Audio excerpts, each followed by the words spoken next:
Hey! Let's just wait a little bit for a few more people, maybe.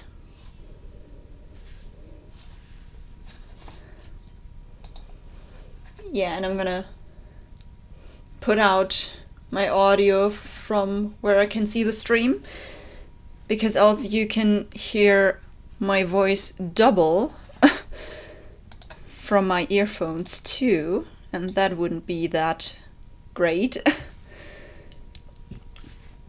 Hi to everyone who's already there.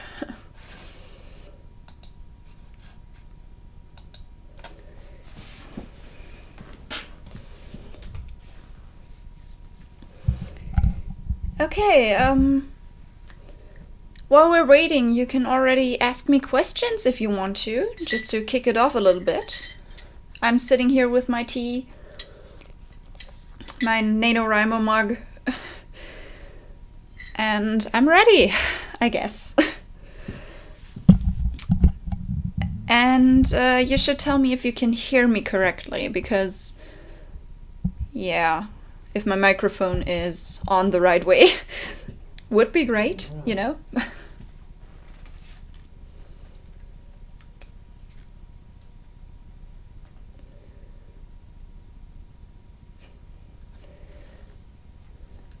The tea I have, well, that's sweet tea, because sometimes I drink black tea with, well, stuff, and now it's basically just sweet fruit tea, wild berries, so just to keep the sugar a little bit up because it's the evening already. And that's great that you can hear me. Augusta Gonzalez, another Rick and Morty reaction? Well, one episode per week. That's gonna be it. I don't have too much time to do videos, so one episode per week is where it's at. But, you know, on my Patreon you can have 2 weeks early, so that's basically how I try to get out more content. Yes, it's 8 for me. 8 p.m. Thank you, Half the Battle One. Your comments show a lot of insight.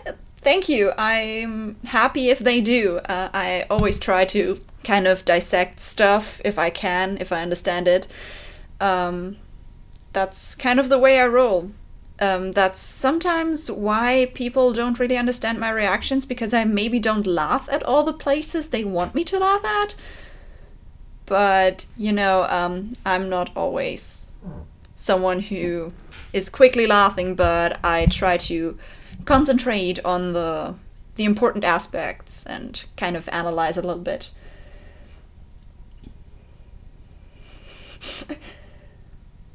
Nice to have you all here. So we're 9 at the moment. 8, okay, it just turned into 8, but that's fine. Thanks for the compliment, Half the Battle One.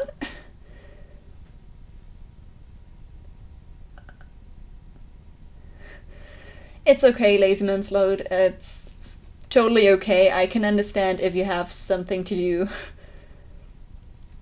It's nice to have you all enjoy my reactions. That's basically all I want. That's why I do it.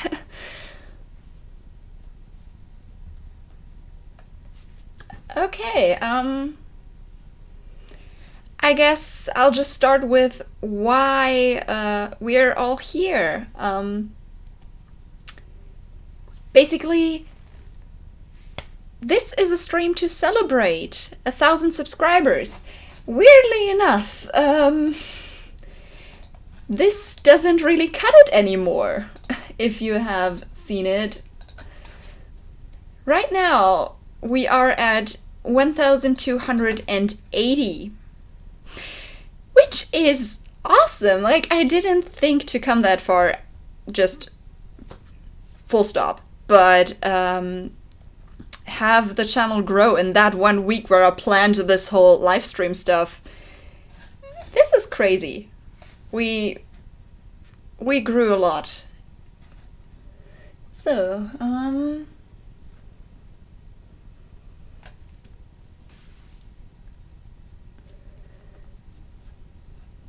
hello to everyone who came in just now.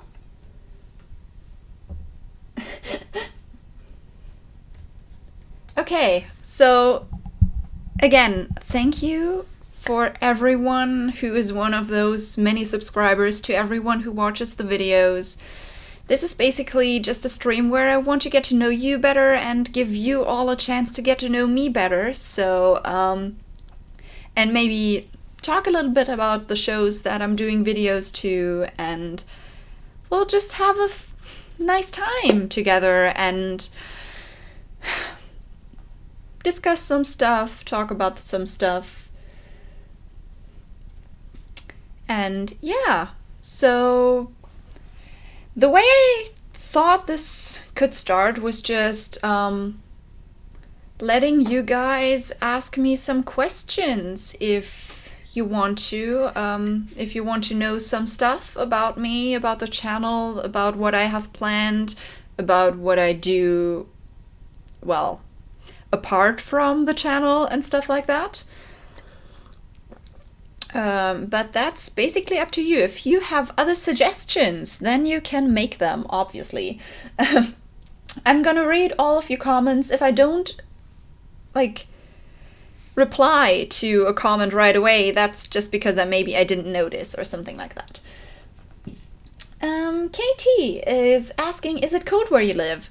Right now, it's okay. It's, it should be about... Wait, I'm gonna just look that up, because I don't know how cold it's at the moment. Yeah, at the moment it's 9 degrees Celsius, so I don't know what it is in Fahrenheit, but it's pretty okay for the beginning of spring. We don't get that, really cold winters anymore.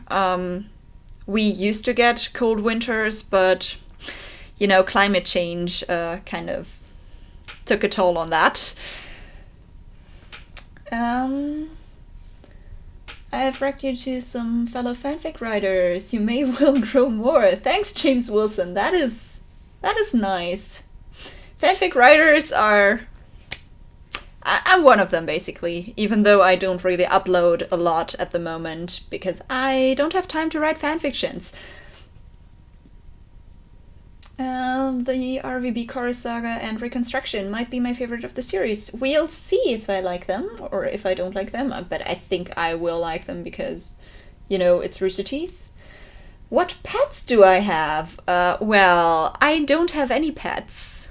I never had a pet, even though I always wanted a cat, and my brother always wanted a dog, but we never got anything, so I'm getting by with pets from friends and petting them, but, you know, I never had any.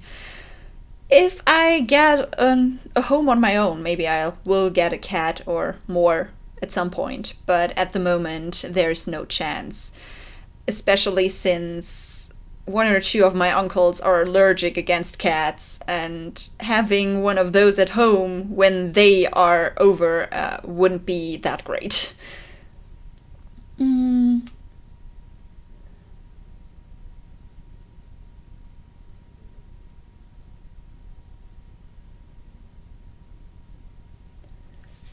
It's colder in Michigan. Okay. I mean, it is the beginning of spring, so it's getting warmer now. It was cold about like a week ago, but starting on Sunday and Monday there was this freaky storm. You will see it in the RVB videos. I was pretty much shocked when the storm was banging outside, so... Are you planning on reacting to any new shows? At the moment, not really. I'm gonna do Neon Genesis Evangelion as a Patreon-only show. And yeah, Rick and Morty and Red vs. Blue will be the normal shows on my YouTube channel. So those three are basically the shows I'm gonna stick with until one of them either ends or Rooster Teeth gives us something new. Because since Red vs. Blue is going to take some time, it's going to be interrupted by new Rooster Teeth shows if there are any, and when Ruby Volume 8 hits, it will be interrupted too. But yeah, until June, I think, I don't have anything else. Just those 3 shows at the moment. An Alaskan Husky as a kid. Aww. Oh god. Try to, the dog kept playing with them. A husky playing with hamsters. That sounds dangerous. Have you ever considered reacting to Breaking Bad? I haven't considered it. I haven't watched it like that on my own either, so it's basically still up in the air. I could do it at some point when I have a spot open or just more time. At the moment, I'm a little bit iffy about doing live action shows that have long episodes, because that's a lot to, cut and edit. But since I've seen Dean Barry do a few shows just like having a timer and stuff like that, and not having an edited version at all, I'm thinking about maybe doing stuff like that. I'm probably gonna do that with Neon Genesis Evangelion on Patreon, because it already takes me some time to edit the uncut and the edited reaction for Rick and Morty, and I'm thinking maybe it's gonna take less time to actually just do uncut reactions for almost everything except RT. Breaking Bad is a great show. You don't need to react to it, but it's very good. It's gonna be on my list at some point. Either I'm reacting to it or I'm just gonna binge watch it at some point. But I hope I still have a long life and I'm gonna get to see a lot more shows. Have you seen The Good Place? That's a very good live action show with 20-minute episodes.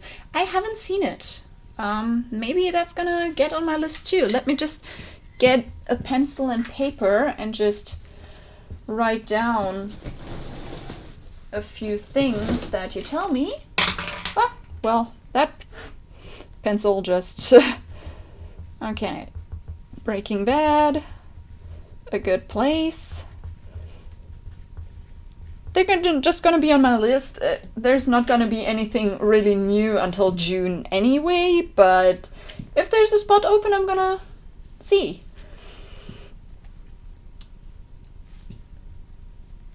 I like The Good Place too. That's good. Ted Danson. So that's one of the actors, I guess. I don't know his name. I'm sorry if he's like someone really important. The new Harley Quinn DC animated show is pretty funny too. I understand you love comedy and stuff. That's the thing. I usually don't really love comedy and stuff, but I get a lot of those comedy shows recommended. So, I'm more of a, like, fantasy kind of girl, but since a lot of shows that are reacted to are comedic, that's basically just because it was recommended to me. And maybe that's why I'm reacting to all those comedic shows, because I never watched them before, because I was never really into comedy. Have you seen any of Infinity Train or Owl House? No, I haven't. I haven't seen a lot of stuff, so there is a lot of stuff you can recommend to me. I'm just gonna write down the other things you... Because I watched a lot for some genres, and I watched only a little for others, so there's gonna be a lot you have watched that I haven't. Owl House. I'm probably not gonna watch the Harley Quinn DC animated show because I'm not really a DC person. I haven't really watched anything DC except for like one Batman movie, but that's it. I wanted to watch the Joker movie though, because Joker seems fun. Question from David Kistler. What is the worst fanfic idea you've ever had and haven't excised from your memory?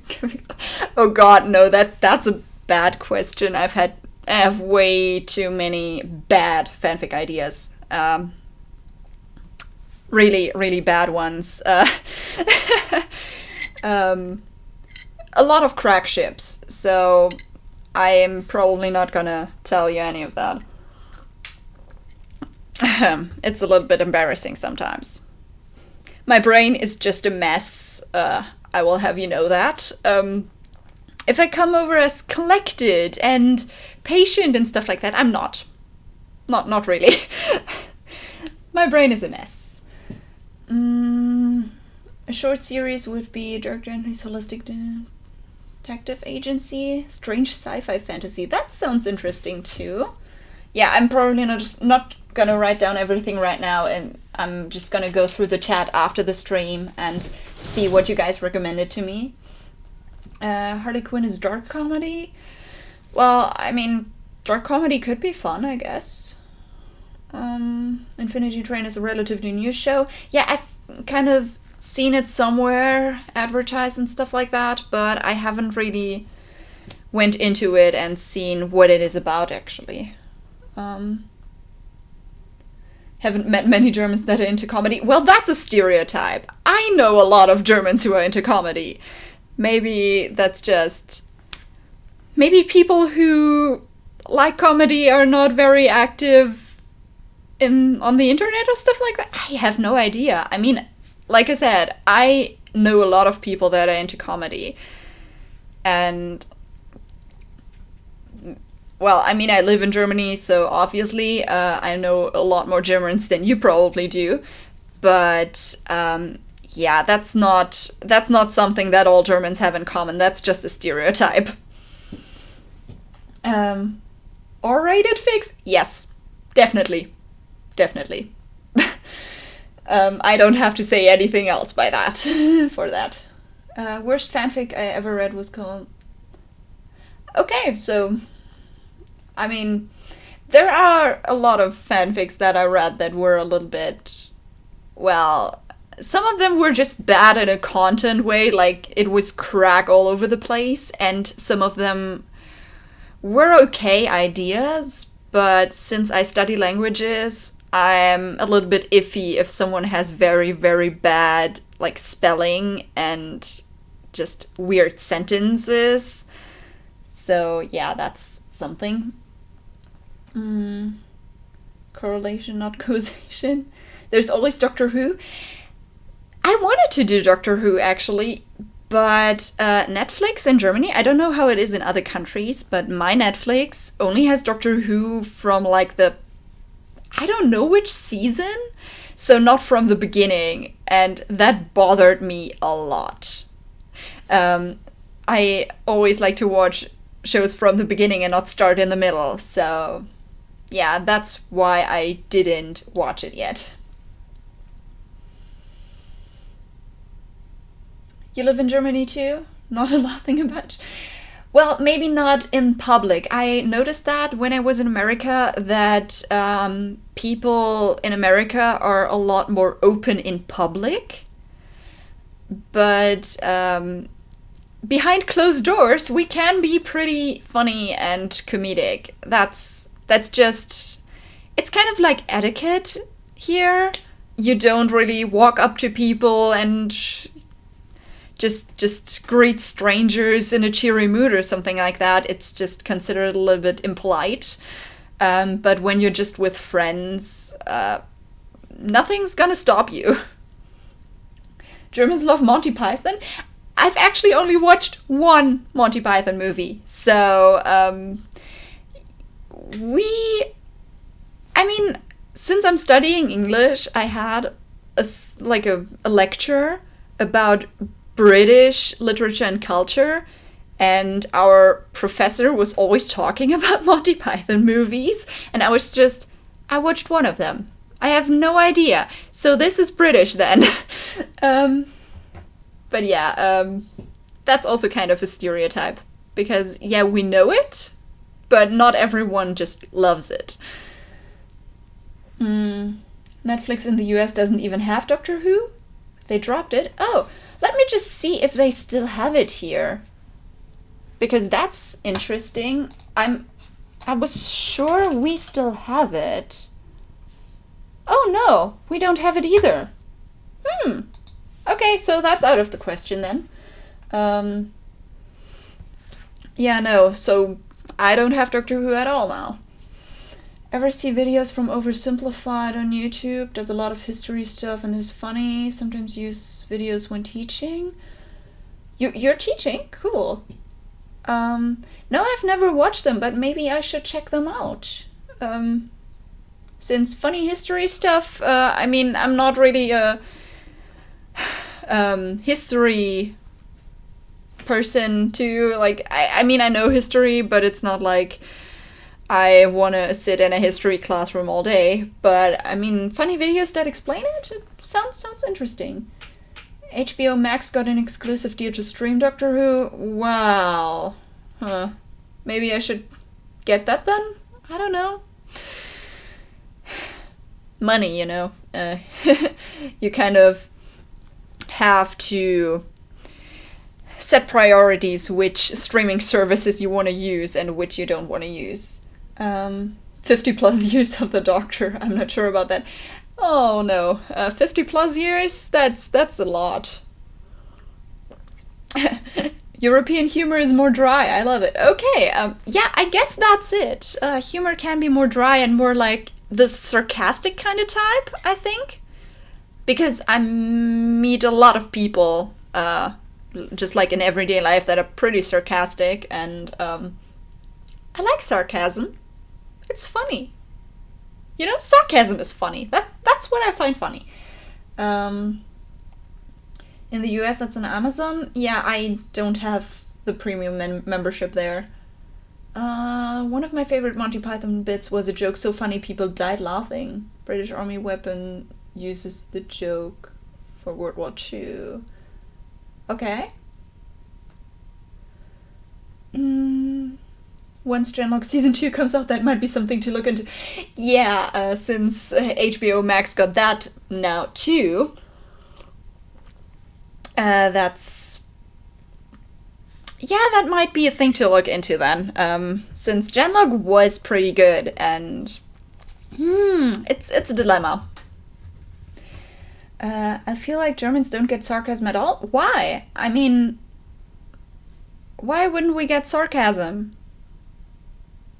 Sarcasm is sarcasm. I use it in my everyday life. I have a little brother. We basically communicate over sarcasm. I don't know how it's with other people, but yeah. If it's not a joke making fun of someone something, I never see a reaction. Mocking humor? I don't know which kind of people you have, like, contact with, but I've seen pretty humorous people that don't mock other people. So I'm not sure who exactly you're talking about there, because as a German person, like as someone who lives here, I can tell you there's a lot more ways of humor here in Germany too.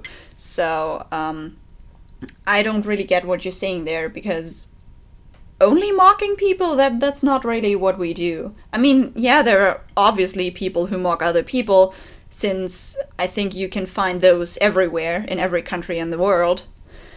But it's not like the only thing we can do, you know? You and your brother are weird, then none of us in the rest of the world ever use sarcasm. Sure. Of course.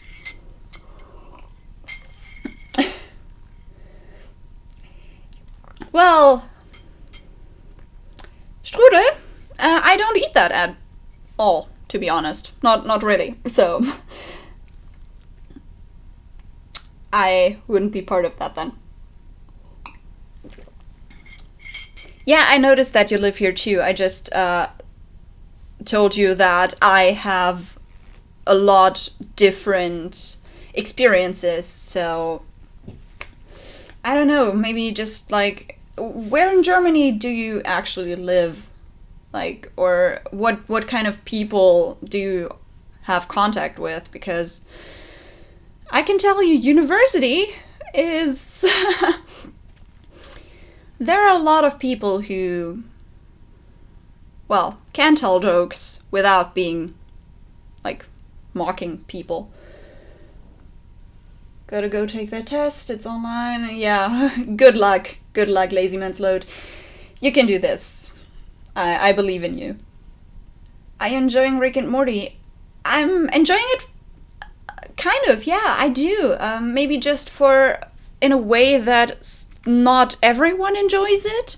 I can think of some comments that I got about people complaining that I don't get all the jokes and stuff like that. I don't really enjoy it for the jokes that much. I enjoy it for the story that lies beneath. I'm always like a person who tries to look for sense in others. Well, nonsensical. That's a little bit hard to say, but you know, I'm saying that I look for deep meanings, and at the point that I am right now with watching Rick and Morty, I have found some deep meanings there. Morty's character development is one of them, so yeah, I can say that I'm enjoying it. So, yeah. And I'm pretty sure it will be that way along the whole series, so I'm not thinking about dropping it. After watching the first episode, when I put it up for voting, I was a little bit iffy about it. But that was because it was crazy and we didn't, like, know the characters that much yet. But at this point, I can tell you, I've grown closer to the characters now, and yeah, I'm intrigued. You gonna run, Darkest? You're not good with chat? Okay. Then I guess have a nice day, evening. If you didn't live in Germany, where would you choose to live? Ooh, well, I'm not sure about that, actually. I mean, America is pretty interesting, but right now, with the political situation, I'm not sure if I wanted to live there. Sweden seems like a nice place. I was in Sweden once, and I like it there. The people are really friendly, and I think that would be a great place to live. So, to answer your question, if I didn't live in Germany, I would probably choose Sweden. Honestly, that's why I've been really enjoying your Rick and Morty reactions. Most reactors touch on that stuff, but they're really reacting to the jokes and stuff, so I'm very happy to hear that. That's great. I'm happy to be the one person that actually reacts to different stuff than the stuff others react to. What show do you find funny then?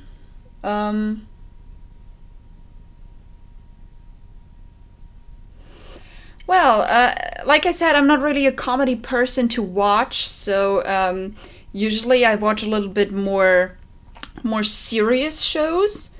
And in those serious shows, it comes as more of a surprise if something's funny. So I like serious shows where there's like this one character who sometimes gives in like one-liners or stuff like that. I think those are more funny just because they're in a setting that is less funny. Maybe you understand what I mean by that. It's kind of different because if I watch a show that is just like funny for the sake of being funny, I tend to lose interest in those jokes because there's just too many of them. So maybe that's the reason why I'm not a comedy fan. Yeah.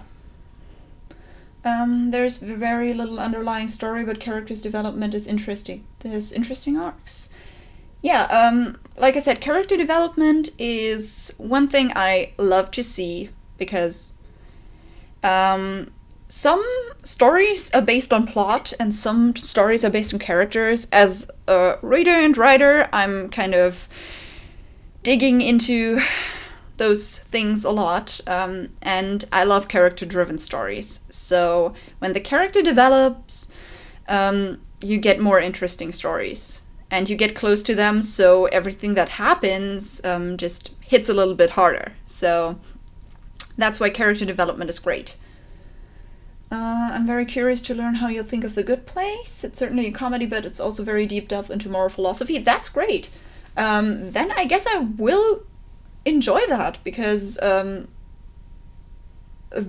moral philosophy, that's a great thing to discuss about, and that's what I like doing. And actually, I was thinking a bit about taking a philosophy class once, but I didn't have the time to do it. But I'm still pretty interested in like philosophical questions. So yeah, I guess seeing if I react to it or if I just watch it on my own, but I think that could be an interesting watch there. And it's on Netflix.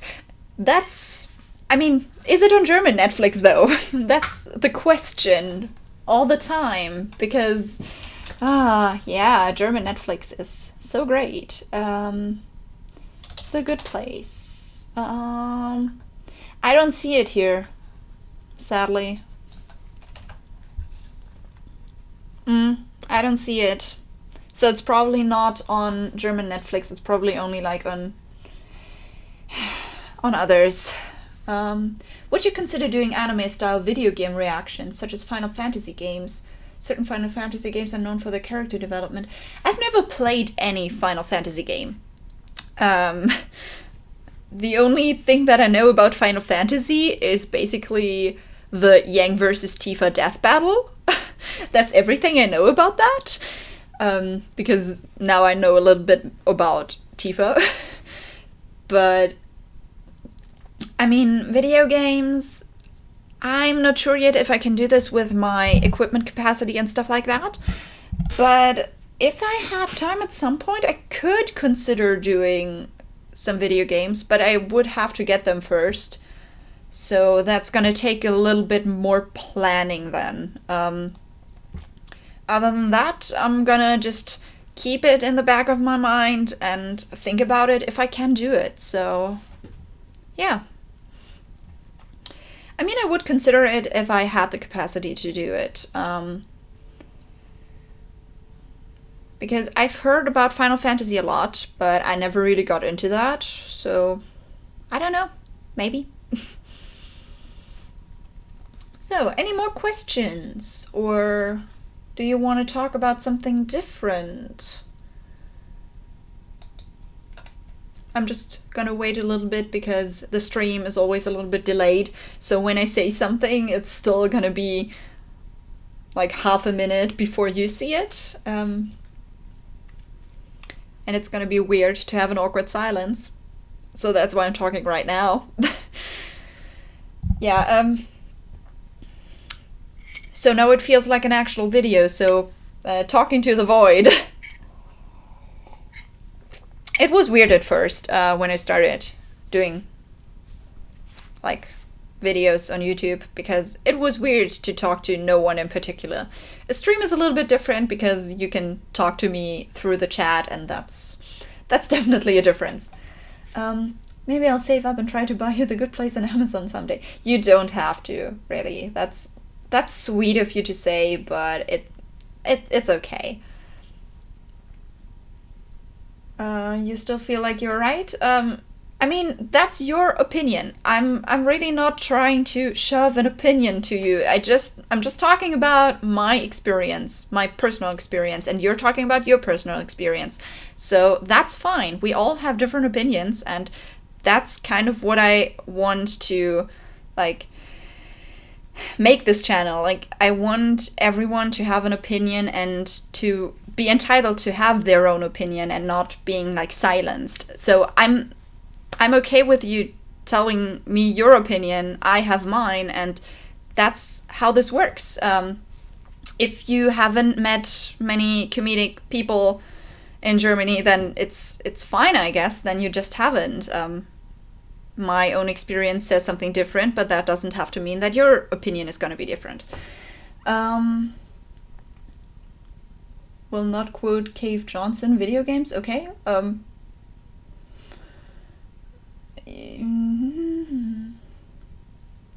Anime watcher. I don't know who this question is to right now. Is the anime watcher question addressed to me too, or was it like some conversation I didn't get? If you want something very dark, react to cyanide and happiness, but they can demonetize you. But it's funny. I've actually watched a little bit of that already. That is very dark. But yeah, demonetize. At the moment, I've only reached the stage where I can actually monetize stuff. So I have not monetized a lot yet, just because I wasn't able to. So if something demonetizes me, that's fine. I mean, I'm not living from YouTube. I couldn't live from YouTube even if I wanted to, at least not at the moment. I'm still gonna have a normal life. That's just how it works. So yeah, and I already drank more than half of my tea. That's bad. I have a feeling we're gonna sit here a little bit longer, and I don't know if my tea is gonna last that long. Flashbacks to llamas with hats. Yeah, I know the llamas with hats. Actually, there was a protest close to my university a few weeks ago, and we were selling tickets for a theater production, and a friend next to me was just drawing this llama with a hat on one of the protest signs before he was going off there. So yeah, time to get that money, baby. Cash money, woo. Okay, well, not that fast. I have the Patreon, and it's a few people joined the Patreon, and I'm very glad. It's very nice to get at least something, and hopefully give you back with a Patreon only show then too. But it's not enough to make a living out of, and I'm not working towards the goal of making a living from YouTube. That's a goal that would lie in the very, very far future, and yeah, I'm not saying I wouldn't like that, but it's not something that seems very realistic at that point in time. So I'm still gonna do my studies and then find work and stuff like that. So just normal life, you know.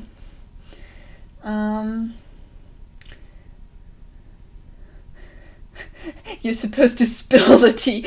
No, I'm not spilling my tea. I'm not spilling my precious tea. I'm gonna do that metaphorically, but not literally. Because my tea is my tea and it's tasty, and I'm just gonna drink it because it's tea. It should be in my belly. Hi, Josh. Thanks. And hi. That's nice that you could come here. So you're not staying, I guess? Since you say that you just wanted to say hi and congrats. But it's still nice to see you here, even if you don't have time to stay.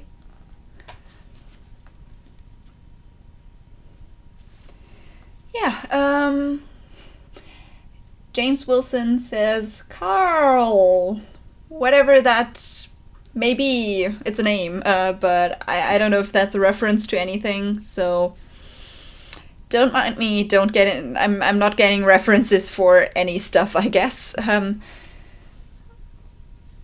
You're too smart to be making a living on YouTube. Thank you for that compliment. But I mean, I don't know if intelligence has anything to do with that. It just means that I have more options maybe if I study hard enough and stuff like that, but I don't think making a living on YouTube has anything to do with intelligence. Maybe a little bit with creativity and stuff like that. But then it's more like the more creative you are, the more likely you will make a living from YouTube. But still, thanks for the compliment. You would love to, unfortunately, today and get new jeans. Getting new jeans is important too. I mean, I should probably get new ones soon, since I don't have that many yet, and I tend to get holes in the area of my knees. No, I'm not buying jeans that have holes already. I'm buying normal jeans, and when they get holes, I'm still walking in them, like, I'm still wearing them, but they're still, like, not, like, you know what I mean. I'm just not buying jeans with pre-made holes. And if jeans have holes, then I buy new ones. There was a llamas with hats reference. Oh, okay. Like I said, I only got that from some friends and some peeps that I do theater productions with. So yeah, that's not really but I guess that's yeah, I think I remember how it was, because someone just like showed me at some point. Yeah, I think I can remember. So I guess the one llama was called Carl and the other llama was screaming for him, I guess. I don't know. I guess it was something like that. Distressed clothing is a ridiculous concept. Yeah, I know. It is. But apparently people like that, weirdly enough. So, you know, what would you do about that? That kills people, Carl. Yeah, that's right. That's why it was on the protest sign. Because it was about climate change. And then there was like the comment that kills people. And stuff like that. So now I actually understand why they put it on the sign. So thank you for that, guys. So, we're 40 minutes into the stream now. It doesn't feel like 40 minutes, but I guess it is 40 minutes since my tea doesn't look that great right now. And it's already a little bit cold. But yeah, so, any more questions? I don't know what to do except, like, answer questions and stuff. I haven't really planned anything. I mean, I could do a lot of stuff since I'm in my room and I'm at my computer, so I can access pretty much everything I have. But if you have any suggestions on what to do, on what to talk about, or I don't know, maybe we can play a little game. Just the delay is the big gay. Which kind of delay? The delay of me talking and you listening to it like 30 seconds later? Or is there like a delay in like my, like the image and the sound? Because if there's a delay there, I can change that. Okay, the stream delay. Yeah, I mean, the problem is you can choose between a few like options and you have to decide if you want more delay and better quality or less delay and a lot of quality loss. And I always take like the middle version, so there isn't too much delay, but still like kind of a decent quality to the stream, because I don't want you to see just a bunch of pixels in my place. So image and sound are in sync. That's great, because I was a little bit experimenting with that, because I had a delay in my videos at some point and I had to edit that in hindsight, and that wasn't nice. That was just like not even a second delay, and I kind of worked with the recording program and stuff like that. So technically that delay shouldn't be there. So I'm glad that it isn't. Do you play any games? If so, what games do you like to play? Well, I do play a few video games. I'm playing Elder Scrolls games a lot. Elder Scrolls Online, for example, just to play with friends and my brother sometimes. Sometimes I play The Sims because I kind of simulated my family, and weirdly enough, I'm the person who works the most. Which is weird, because that's not true. But yeah, and I like other games, like not video games, but like board games. I'm meeting with a group of people pretty frequently, and we just play board games a lot, and play like a D&D style game too. So that's stuff that happens. So I like those things too. My best friend actually grew up without a TV, and they had hundreds of board games in their house. So that was basically what we did all day, playing board games. Any thoughts on where some series may be headed? Oh, well, which series? Can you just, like, specialize there? Because, I mean, Neon Genesis Evangelion, I didn't really start. I only watched the first episode. Red vs. Blue, I watched the first season, and I know there's still a few seasons that are gonna be more comedy, and then the story's gonna pick up. And then there's, like, Ruby, and we talked about that a lot in the stream last weekend. But we are seeing a bunch of pixels on your place. That's how videos work. Yeah, okay, I know. I know that's how videos work. You know what I mean, okay? You know what I mean. It's just... You know what I mean. I haven't played Elder Scrolls Online in a hot minute, but I do own it.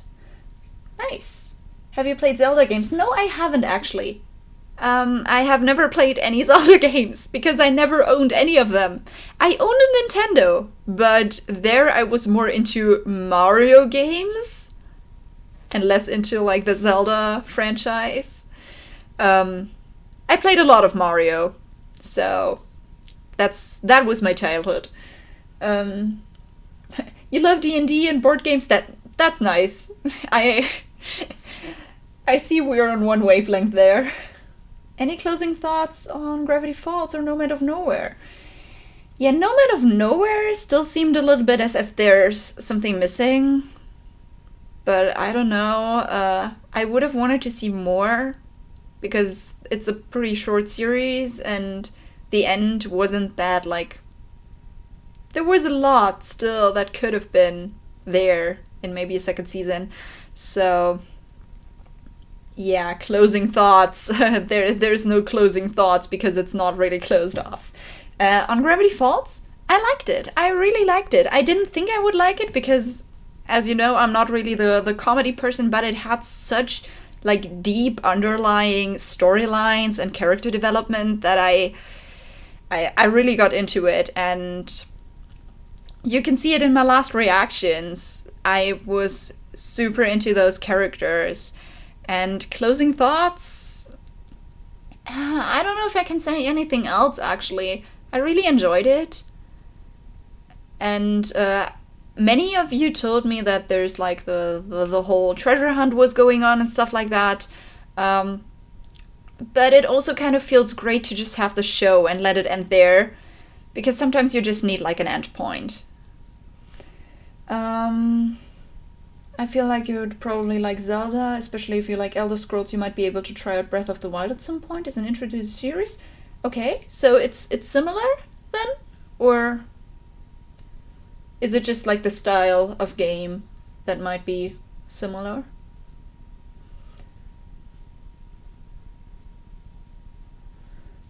Skyrim question. Empire, Stormcloaks, or Pox on both their houses? Pox on both their houses. I'm not biased there. I'm just gonna wish them all the death they deserve. Yeah.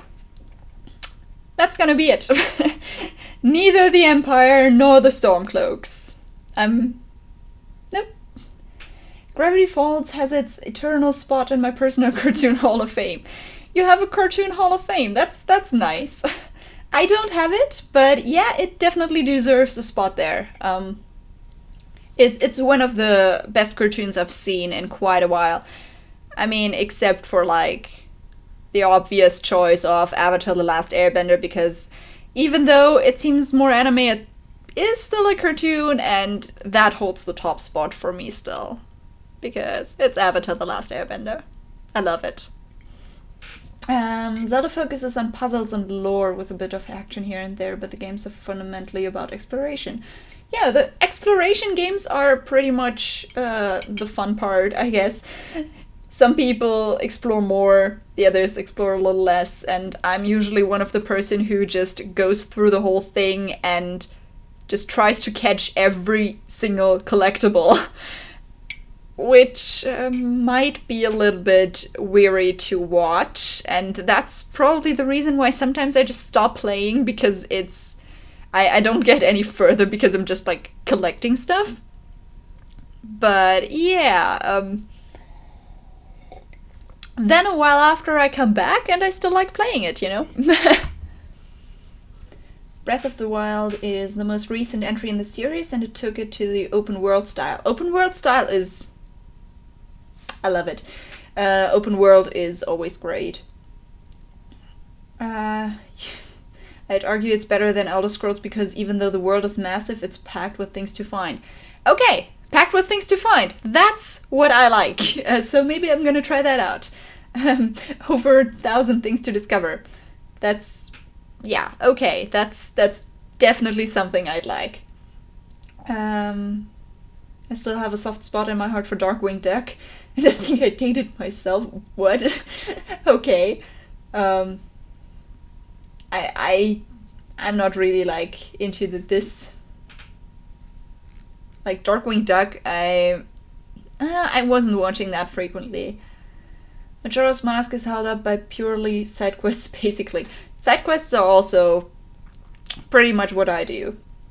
Getting sidetracked with stuff that isn't the main quest, that is like 99% of what I do. Red from OSP raves about Avatar, another recommendation for me. Yeah, if you haven't watched Avatar, you should. Because that's, I mean, yeah, it's pretty old, so you can see that the formatting is more for old TVs and stuff like that, and the animation isn't that... So if you like very good animation, the first while will be a little bit jarring, but if you can get over like a little bit older stuff for TV, the story and the characters are on point. So... definitely recommend. Majora's Mask is pretty dark, especially if you go looking for deeper themes. Okay, yeah, deeper themes are also great. Maybe I should get into the Zelda stuff. Sounds pretty much like something I would like. Avatar is also in my Cartoon Hall of Fame. It deserves to be there. It deserves to be there. Oh, Geek House is here. Thank you. Nice to have you here too. I'm making it a personal goal to get you to play one. Okay. I'm gonna see if I can do anything.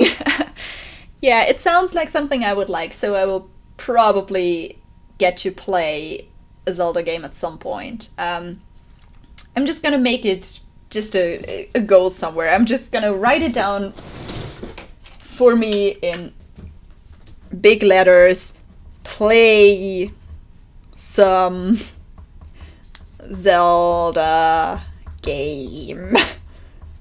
And I'm gonna notice that after the stream, even if I'm tired, and maybe tomorrow, and then just see if I can get to that.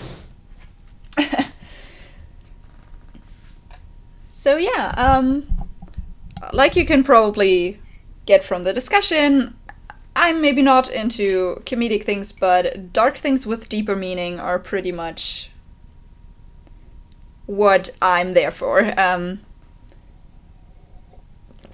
That's why I love like reading and watching like dark fantasy and stuff like that, because dark fantasy is my jam. The reason why I'm writing a book about demons, basically. So, which Zelda should start with? Fan of Elder Scrolls Breath of the Wild, strong choice. Access to a Switch. Yeah, I don't have access to a Switch. That's the problem, maybe there. I mean, if you have games of Zelda that can be just played on a DSi, if there's like games that I can do that with, and that would be great, because I still own a DSi. Everything else will be a little bit more difficult, because then I still have to have like a console and stuff. The DSi is basically what I have and what I grew up with and what I still have lying somewhere here. Link to the Past or Ocarina of Time are strong choices. Check out the trailer for The Green Knight. It's up your alley, I think. The Green Knight? I'm just gonna look that up right now.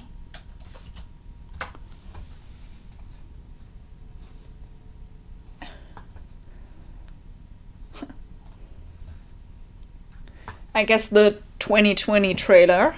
I mean, should I watch it now, or should I just, like, maybe do a reaction to it, or just watch it on my own? I mean, Google tells me that it's from an Arthurian poem, so that's definitely something that would be interesting.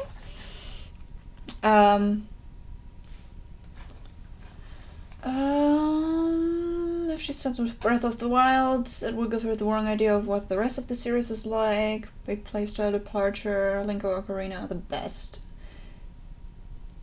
DSi is home to two of the weakest games. Yeah, I'm sorry, I just don't own anything else right now. I would have to see if I can get anything else. TV show and video game, Dark Mirror Bandersnatch. Okay. I'm just gonna, like, right now, I don't know if I can do... I mean, I could try to give you... if I play around a bit, would it be possible for you to watch it? I'm not even sure if that works. So, I'm just gonna play around a little before I watch the trailer. Maybe I can do it like a reaction thing within the live stream.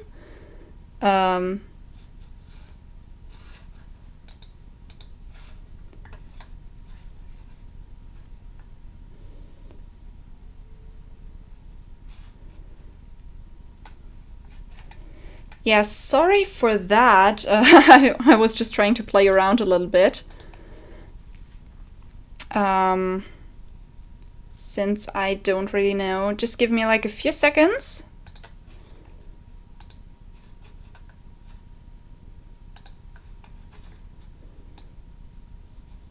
Yeah, now you should just be seeing the screen. That is... Maybe I should do it. It's kind of weird right now. I'm so sorry.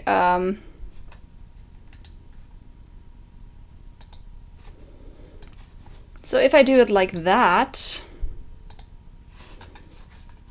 No, not like that.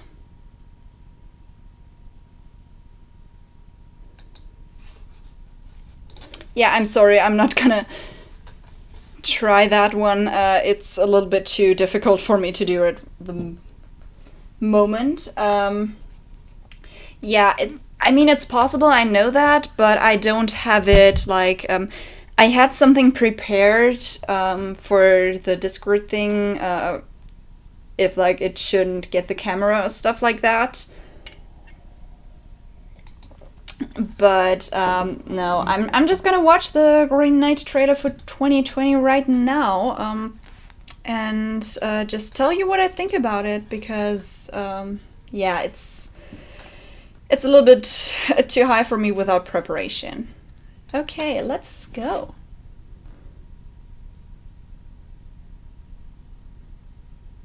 In a time when honor was everything.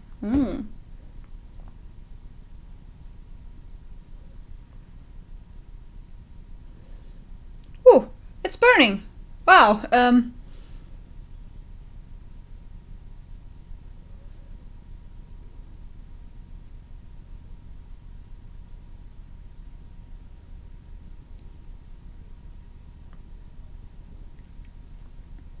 Okay.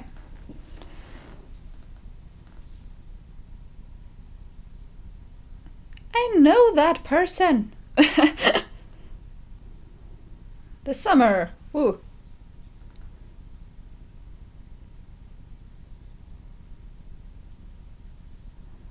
Well, that's an interesting message. Fear can be a gift.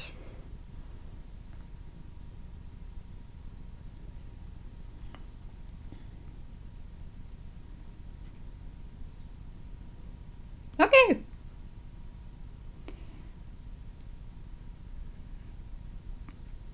He definitely looks interesting. Summer. Summer says a lot. So yeah, I hope that wasn't too weird for you because you didn't see anything. I'm so sorry for that, but I kind of just wanted to just watch it at the moment. And yeah, that sounds pretty good. Dark fantasy take on it? Yeah, I can see that. It seems pretty dark fantasy, and yeah, maybe I'll watch that. That sounds like an interesting movie. Congratulations! I subscribed 2 weeks ago. You read Sandman. It's a great comic. I think you would like the dark fantasy that makes you think about myths and other subjects. Sandman? I mean, there's a pretty old book that's called The Sandman, but I don't know if you mean that one because, it's not a comic. So maybe be a little bit more specific. That would be great because then I will know what you're like actually talking about, because there's a lot of things with the title of Sandman. If you could author, pitch a premise for a new TV cartoon anime series and have it picked up, what would it be? Ooh. Well, for totally new, so no adaptation or stuff like that? I would probably go with one of the ideas I had for a book and stuff. Since I'm a lot into like the demon part of dark fantasy too, it's I once had an idea about a show where there's like potentials who can become like the envoys of the beast, which is the devil, and there have to be 666 of it, and they're called guardians. So I had the idea of that once, and that there are those potentials are like people that have to die from unnatural circumstances to become those guardians, and when there are 666 guardians, there's going to be the devil. And I think a show set from the perspective of some of those potentials who try not to be killed would be interesting. So I would like that. Black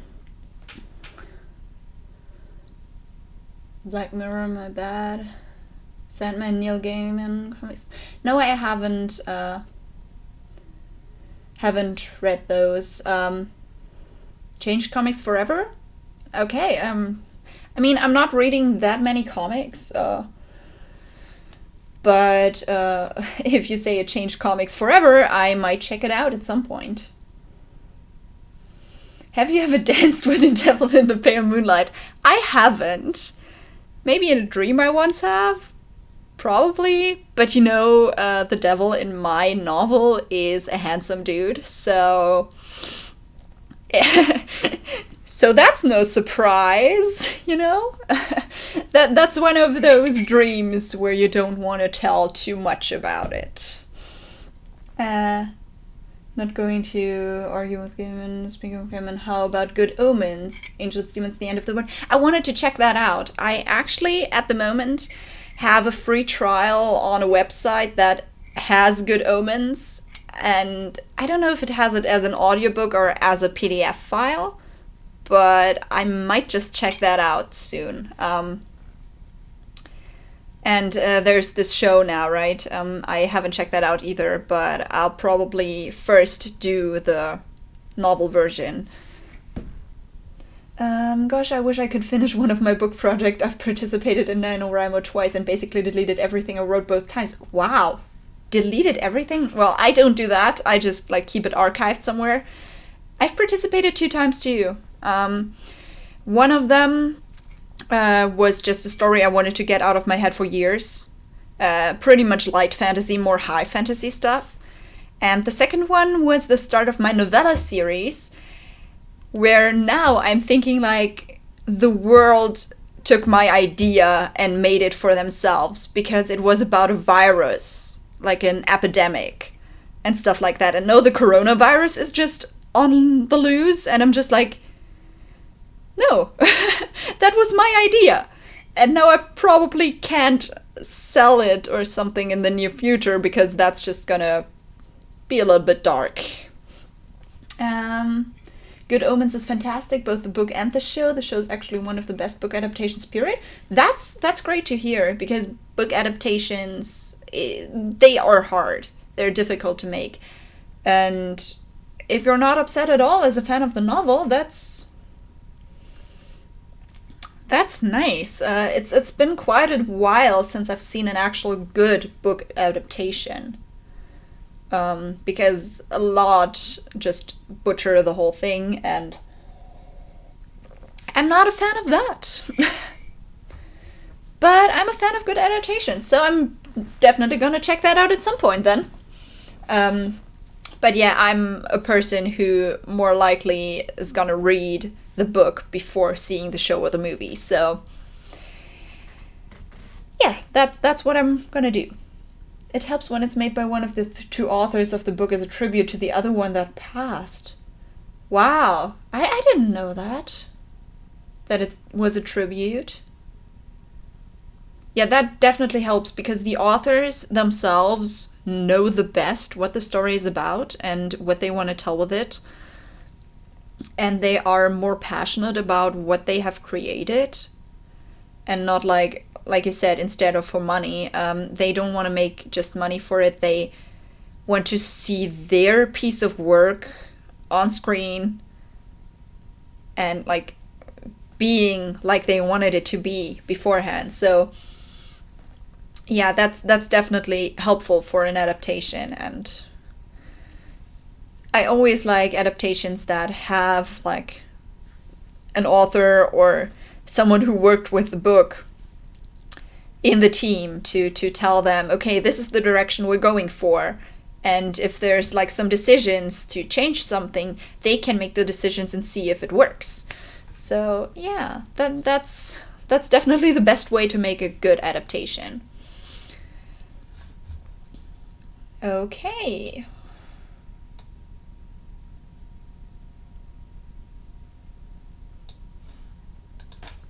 Yeah, anything else? We talked a lot about books right now. I mean, like I said, I'm writing the novellas that kind of describe what humanity is at the moment, or could still be with the coronavirus right now. I've planned to do 6 novellas, and I finished 3 of them at the moment, but I didn't edit them yet. So they're still not like ready to publish or anything. But I still think it's pretty fun to do it, but right now I kind of lost interest in actually writing that stuff, just because the world is going crazy at the moment. And it's weird to write about an epidemic costing lives of so many people when something is like that is actually going on at the moment. And also it's practically a 6-hour movie broken into 6 parts, so they didn't cut anything or That reminds me of the one text post where it says like if you think I'm gonna watch a like 7 to 8 hour movie, which is just a faithful adaptation of my favorite book and stuff, then you're totally right. Just let me get the popcorn and stuff like that. So that kind of reminds me of that text post, and I'm totally into that.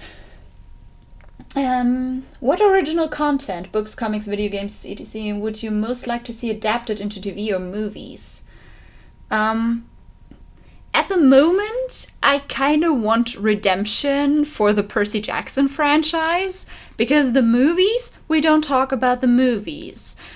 And I kind of want a TV show, like an animated TV show made from this, and be adapted faithfully for some, like, at some point. That would be great to see. To think about it, if it would be a faithful adaptation, I would probably also like the series of Trudy Canavan, the I'm butchering this. The Dark Magician's Guild. I love that book series, and if it would be made into movies or a show that actually adapts the book series just fine, I'd be up for that. I would love that. But you could still publish your virus one even though you weren't. A lot of authors are inspired by real life. Yeah, like I just said, it just feels weird to write about it now. If I would have finished all those before the virus actually spread out and stuff like that, I would have been fine with it, but right now it just feels weird to sit there and write about it while people die in real life because of like a cause like that. I'm just that's why I usually write fantasy, and this time was the only like sci-fi dystopian stuff I wanted to do, because it feels weird to write about stuff that actually happens for me. So, it's a personal thing. Just to put it out there, 20 plus stupid little pieces on AO3. Well, 20 plus is still a great number. Good Omens is the single best adaptation ever. I happily recommend anything by Pratchett to read. Yeah, the best friend I was talking about with all the board games and stuff, her father has a lot of books by Terry Pratchett. So I might just like ask him if I can borrow some of those, because I have to say I never read anything by Terry Pratchett, but I would like to. So if I got time, I will definitely get into those books at some point. I do have an account on AO3, but I haven't done anything with it. On AO3, I have an account too, but I haven't done that much. Usually, I'm a person who doesn't really finish stuff, and I've started like 2 fanfictions on AO3, and I posted maybe the first few chapters, and that's it. And I didn't like write it after that even. I just stopped. The same thing with fanfiction.net earlier and the German fanfiction.de. It's the same everywhere. I start stuff and I just stop. And I'm sorry, because I know I myself am sad if I see that a fanfiction that I liked and that I read is just like gone, or they don't write it anymore. So I know how other people could feel, but I just can't. You're back! Welcome back! Yeah, like I said, I think I started... Let me just see which fanfictions I started, because sometimes I start fanfictions and upload the first few like chapters, and sometimes I don't even like upload them at all, so I'm not really sure.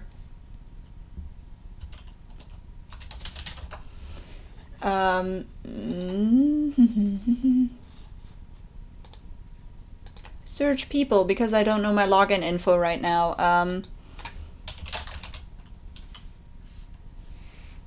There it is. I'm just gonna search myself. Yeah, I I did... Yeah, I did 3 things. One was a one-shot about Jaime Lannister. And basically just a ballad. It was a song. And the other 2 were started, but I only uploaded like a few chapters each. One was a verse thing with Harry Potter, Percy Jackson, Game of Thrones, The Mortal Instruments, His Dark Materials, Divergent, Hunger Games, Big Hero 6, Voltron, and The Magician's Guild. So, and also Star vs. the Forces of Evil, because everyone needs a star. Yeah, and it was weird. And the other one was just a RWBY fanfiction about Mercury and stuff like that. It was a crack theory, basically, that I turned into a fanfiction and just wrote 2 chapters off. When you finish a book, will you pursue traditional publishing or self-publishing?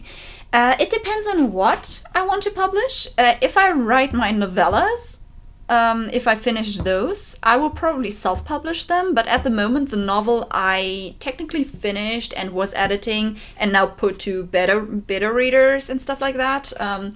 This is one I want to pursue traditional publishing with. I want to do that traditionally.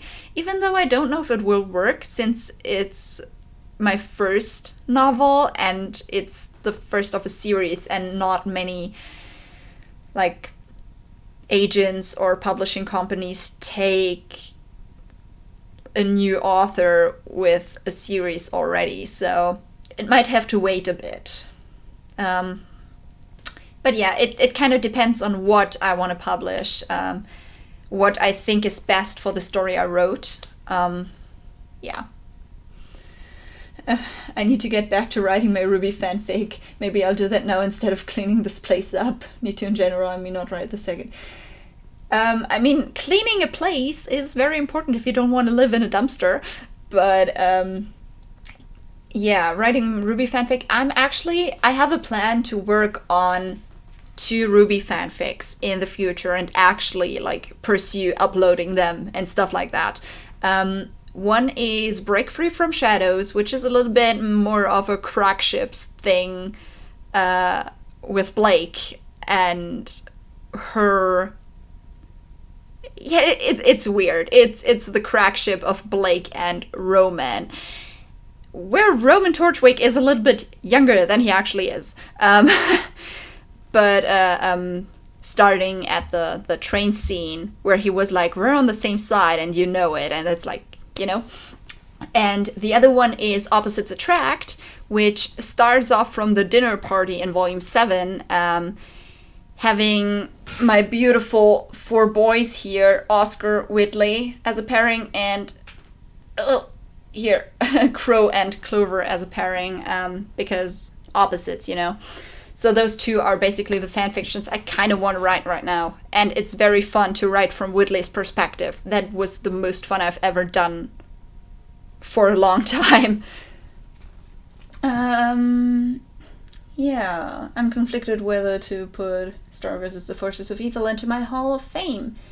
Maybe everything but the last season. I haven't seen the last season, to be honest, because I didn't have access to it yet. But I'm gonna do that at some point. I've watched everything but the last season.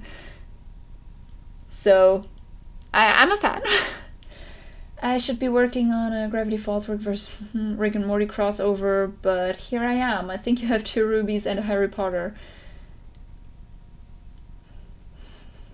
Well, Blake does have a history with older redheads. Ouch! Well, yeah, technically yes.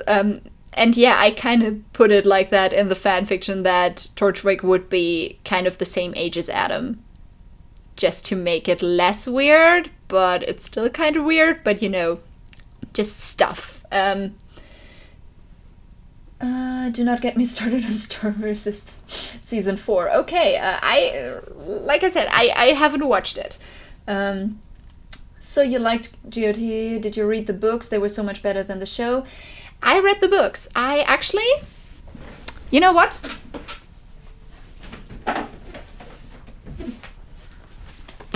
I have the whole pack. And I haven't watched the last season there too, because I heard a lot of season 8 and a lot of people weren't that. And I decided to just let it rest and just be happy with the point the books were taking us and just hoping for new books and stuff like that. But yeah, I read the books, definitely. Honestly, you might be better off leaving it alone, but if you watch it, just don't set your expectations too high. Okay, so it's the same with both shows, Star and Game of Thrones then, and the last season. Even the same with Voltron, and I don't know, there's a lot of shows, but the last season seems to be pretty disappointing. So I don't know what's it with that. Hi, David. It's okay if you're late, but I mean, I guess we're just gonna be sitting here a while still. But it's nice to have you here too. Not the whole pack. Martin's coming out with another one sometime around 2035. Yeah, I guess that's kind of the timeline. But the whole pack until now, you know. I'm still waiting. I'm one of the people waiting. You did like me a little? Okay. There were some moments in Star I liked, but most I didn't, including the ending. Yeah, like I said, it's very weird, but there's a lot of shows, especially like in the last few years, that seem to be very great, but the last season upsets people. And for most of them, I haven't watched those last seasons. I don't know why I even... Like, for Game of Thrones, it was actually because people told me they didn't like it, and I was just, okay, I'm just gonna keep the illusion alive that didn't happen. For others, like Star, I was just like, yeah, I didn't get to it, so it's different. Last seasons do tend to suck lol, unless it's Gravity Falls. Yeah, unless it's Gravity Falls, or Avatar, or... Yeah, there are a few shows where last seasons are okay, but that's usually those that were planned with that amount of seasons from the beginning, I think. So if they have a clear storyline, which makes it important for them to have that many seasons and stuff like that, then the last season tends to be a little bit better than if the writers only plan ahead like 1 or 2 seasons. Or just get the information, okay, you have to end it here and stuff like that. I think that's a big change then. Because as for Avatar, it was clear that the show was gonna have 3 seasons, and they nailed it and stuff like that. So, yeah. It's probably like that. If they have to drag something out, or if they have to shorten stuff, they definitely tend to not be as great. Breaking Bad is one of the few shows that ends nicely. Okay, I mean, like I said, I haven't watched it, but that's actually nice then. I wish all shows did it that way. Yeah, that would be great if we knew stuff like that, but there are a lot of shows that don't know when they will have to stop, and that's just business. They get contracts for either 1 season or multiple seasons, and they have to plan that way. And then they get more because it went well, and then they have to plan it out even more. And that's kind of just how show business works, and it doesn't really do much good to the storyline, to be honest. Too many shows drag on just because money. Yeah, that definitely too. There are just shows that have, like, they have their peak at like 1 season, and then the seasons after that just get worse and worse just because they have to find even more plot that they can do. And sometimes they just can't find anything that works within the world and stuff like that. So they have to change the world up and retcon stuff, and yeah, that's It doesn't work. But it's business. I've got my fingers crossed they're following Monty's story well enough for Ruby to come to a good ending. I hope that too. I don't know how much Monty was actually telling them and how much he already wrote down and stuff. But we can hope. We can hope that they do it like he would have wanted to. And if that's how they do it, then I see no problem. Because Monty's storytelling, honestly, and if they actually follow his story, and if he has written down the ending somewhere or told them the ending, and they're gonna do it like that, then I have good, like, hopes for it. I hope they publish Monty's notebook once Ruby is done. That would have been great too. Yeah, that would be great too. I would definitely read through that. I heard that they have a Ruby Bible. Yeah. If they keep to that, it's gonna be good. Lucifer is a good show, though the comics were better. I haven't seen that one either, but a friend of mine always recommends Lucifer to me. Maybe I'm gonna watch it at some point. I mean, I kinda got her to watch Ruby 2 weeks ago, or like 3 weeks ago. So maybe I should start watching something she recommended to me. But detailing character backstories and the overarching plot. The team is just fleshing it out with dialogue and specific scenes and such. Fleshing it out, yeah. I mean, you always have to do that because you can't get the whole script from Monty's notebook, I guess. But as long as they follow like the basically the beat sheet Monty made for them, then yeah. The writing's definitely improved over the past couple of seasons. I'm optimistic. The writing's definitely improved right now. I also think it's good that they hired new writers, so it's not just Carrie and Miles anymore, so they get new input, but also like from people who love Ruby as much as they do. So yeah, I definitely enjoyed the last few volumes a lot. So the writing is definitely great. I watched an episode of an old show called Duckman yesterday. Just was curious, and it's way ahead of its time in adult animation. Okay. I mean, ahead of its time. How old is it then? Because I don't know how ahead of its time it could be if I don't know how old it is, Even some of my friends that didn't like volumes 4 through 6 admit that volume 7 was really well made and well paced with action and story, but it was well paced, yeah. It was definitely well paced. The part where it actually went downhill actually felt like it was going downhill, and they didn't slow down, and that was a big plus there.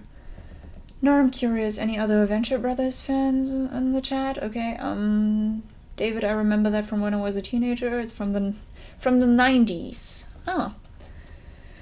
Yeah, late 90s. So, about as old as I am. So, yeah, I mean, I haven't watched it. I don't know that, so maybe I'm just gonna see what it is and make myself an opinion. Duckman certainly has its moments. Okay. I mean, I haven't really watched that much adult animation from the 90s since, it's not... It hasn't been that long since I wasn't an adult, so I haven't had that much time yet to catch up on everything that happened on TV or the internet for the whole time it was there. Yeah, David, we're both from the late 90s then, I guess. Or just from the 90s.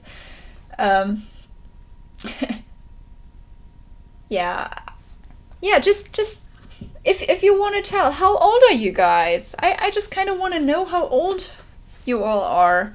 I mean, I'm 21, So, what about you? I'm just gonna get the package of A Song of Ice and Fire back where it belongs.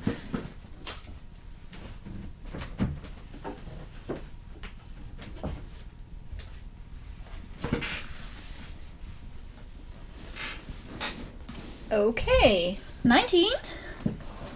So you're still young. Yeah, okay, only 2 years younger, but still, you're still young.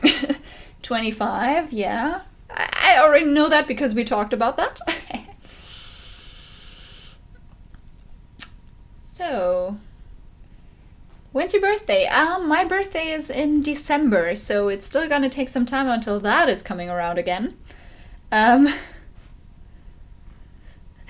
I'm younger than you, but you're certainly still younger. I know. I'm just making fun of that because I have some friends that are just like 1 year younger than me, and I tend to kind of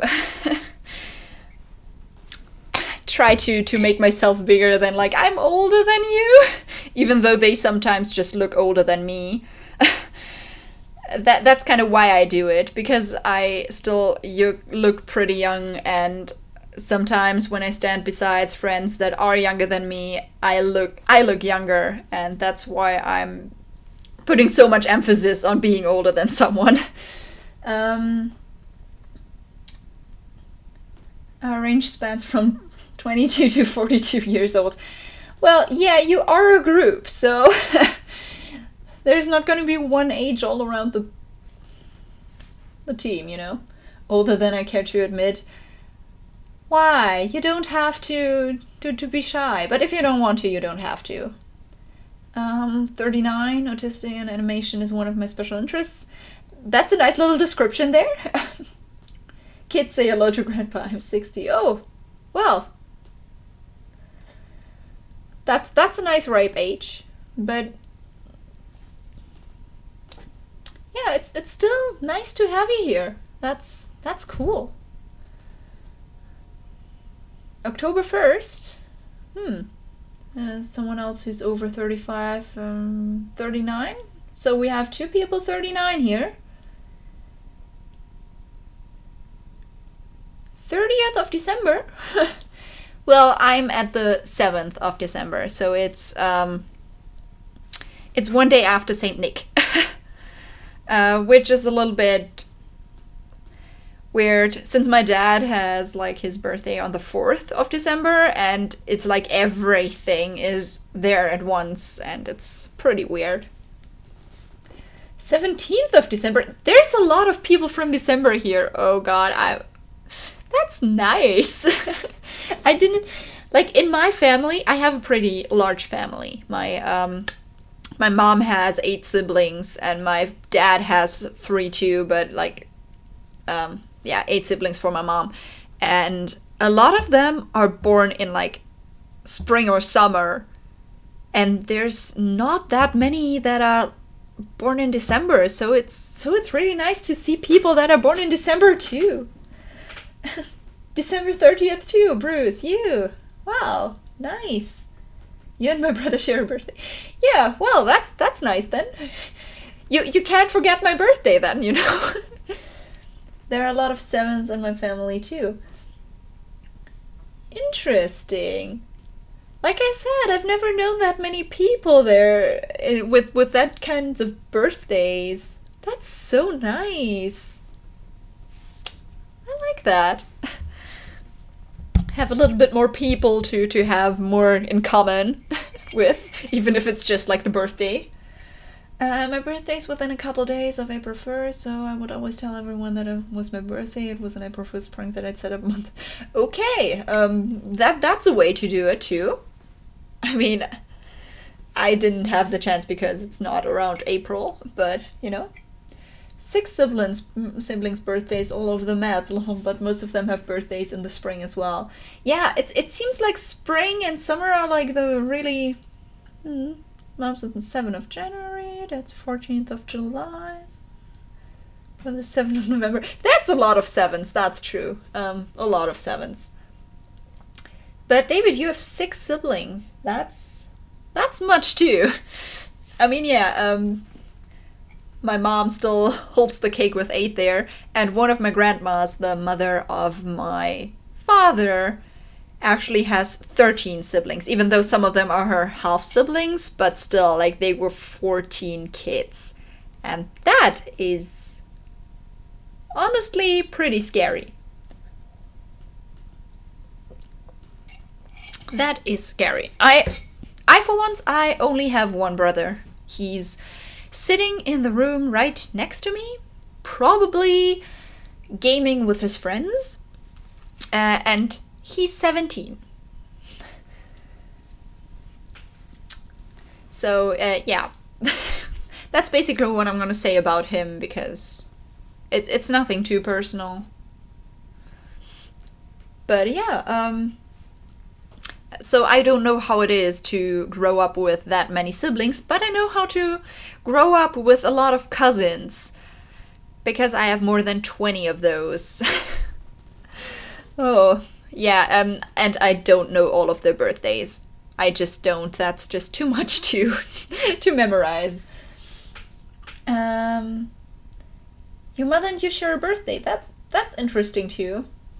I mean, I could have shared my birthday with my father, but I basically decided to stay in my mother's womb for 3 more days. Same age gap as mine and my brother. Yeah, that age gap seems to be pretty common. Like, a 4-year age gap. 4 or 5 years, like, in between 3 and 5 years seem to be pretty common. I have a lot of friends that have the same age gap too, with their siblings.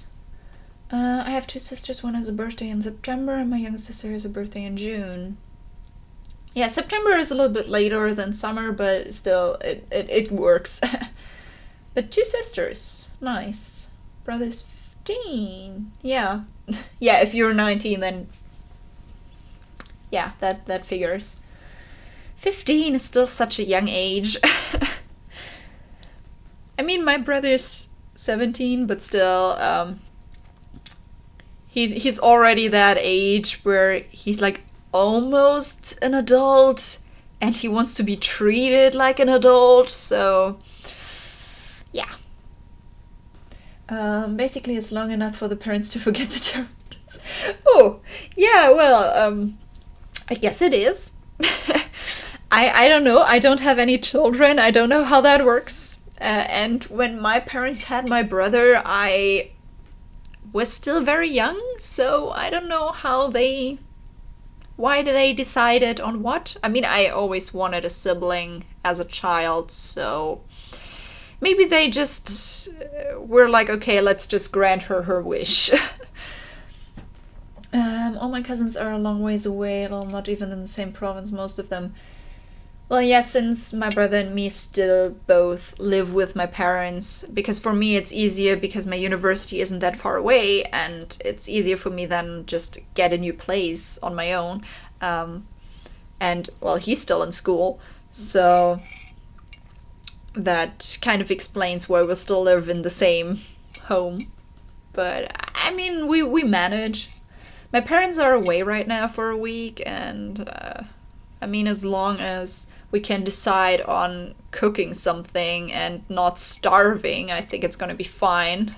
Because my brother tends to forget to eat if he's too lazy to do it. But, you know, stuff like that. I remember being 15 and I felt like I was practically an adult, but looking at my brother, I'm like, you're like a young little bean. That's the same thing with me and my brother, even now when he's 17. When I was 17, I was just like, yeah, I'm basically an adult, and now I'm just like, little kid. You know, you're younger than me, so you're a kid still. Inspector Who Reacts, hello. Nice to have you here. My father had a 20-year age gap between his brother and sister. That's a lot. I mean, with my father, the age gap between his oldest sister, like his sister, and his youngest brother is 14 years. So that's a lot too, but 14 is still not 20, so wow. Favorite food? Just like food as a meal that you can just like eat for lunch, or just food in general, like are sweets allowed too? Because I love chocolate, I love strawberries, and I basically love anything sweet. I'm a very like I'm a person who likes sweet things and eats sweet things. I have a sweet tooth. Would have been here earlier, but I had family visit. Well, that happens. You can't tell family to stay away just so you can watch a stream. That would be rude. Family is important. It was a 16-year age gap between my oldest sister and my youngest brother. 16 years is also a lot. Still respect to your parents then, that they can do it that long still. You might find this hard to believe, but I'm 21 and I have a baby cousin. Yeah, with cousins, it's different. Since my mom has 8 siblings, and she's the third one, but like they are 9 people. And the sister of my father is still older than the oldest sibling of my mother. Which means that my oldest cousin is 10 years older than me. My youngest cousin is 2. Or not even. I think she's 1.5. So there's a 20-year age gap too there. So I can get why cousins. There could still be a cousin for all I know. I don't know what my uncles and aunts are thinking right now, to be honest. But it's like there's a time where cousins and the children of your cousins start merging. So your oldest cousins are like becoming parents. And those are sometimes older than your cousins. So it's a weird time. Personally, I like little bits of sweetness. Yeah, little bits of sweetness is fine, but if I have a lot of chocolate in front of me, I'm gonna eat a lot of chocolate, you know? It's more like sweetness all over.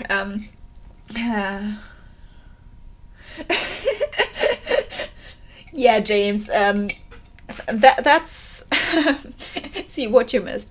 Yeah, that's apparently the one thing I don't like. It's not that I don't like it, I just don't eat it because I don't really have it at home that much. David Kistler, okay, I'm off. Also, I'm leaving. Have fun, you all. Okay, then bye. Was nice to have you here. You have fun too. My great-grandma had 9 kids. Yeah, my grandma had 9 kids. One of my great-grandmas, I don't know how many kids were actual siblings and how many were half siblings with the one grandma. Because I know that she had 13 siblings, but I don't know how many were from one woman, because I know that they were siblings on their father's side. So I'm just gonna say, okay, my other grandma had 9 kids, and that's basically the same tier. My dad's oldest daughter is older than his youngest cousin, so since we have a huge family, there's practically no age gap. Yeah, there is no generation gap at all. It was funny, since one of my cousins, one that is like 4 now, that's when it started. She was baptized, and at the day of her baptism, we just got like the call, hey, one of your cousins just gave birth, and that was really weird. And then we still got like a bunch of new cousins after that from the older generation, which is so weird. But you know, with big families, that stuff happens, because then you have just cousins that are still babies when the others are like 25 till 30. So yeah. My sister is older than my uncle. That's interesting too. Some stuff like that happens too.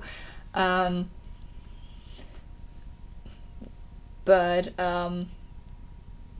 yeah, how you come up with your name? The channel name, you mean? Back to my passion about writing dark fantasy about demons and hell. That's basically where it came from. So I was planning on doing it with a friend, and we kind of like put ourselves there, and we told ourselves we are totally different. Like if you would see a mirror image, not reflecting yourself, but like showing the exact opposite image of yourself. And I was very much into hell and demons and stuff, so that's where the name came from, and I just stuck with it, and I like it. I mean, it's still my passion to write about demons, so what should I do there? I only found out about his brother and sister like 5 years after my mom died. When I was 19, my father had died when I... Oh, that's sad. I'm sorry about that.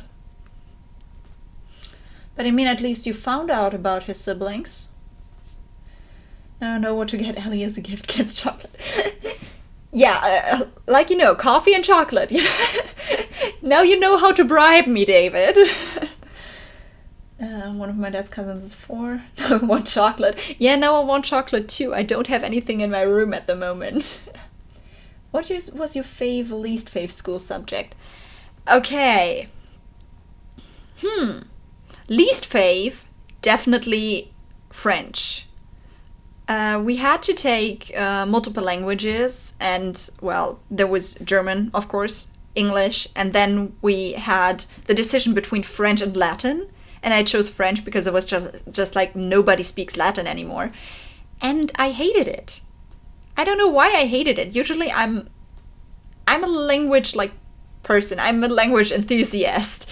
But French never really got me. It's weird, but maybe it's just also because of the teachers I had, because we didn't have good French teachers, to be honest. I didn't really like them at all.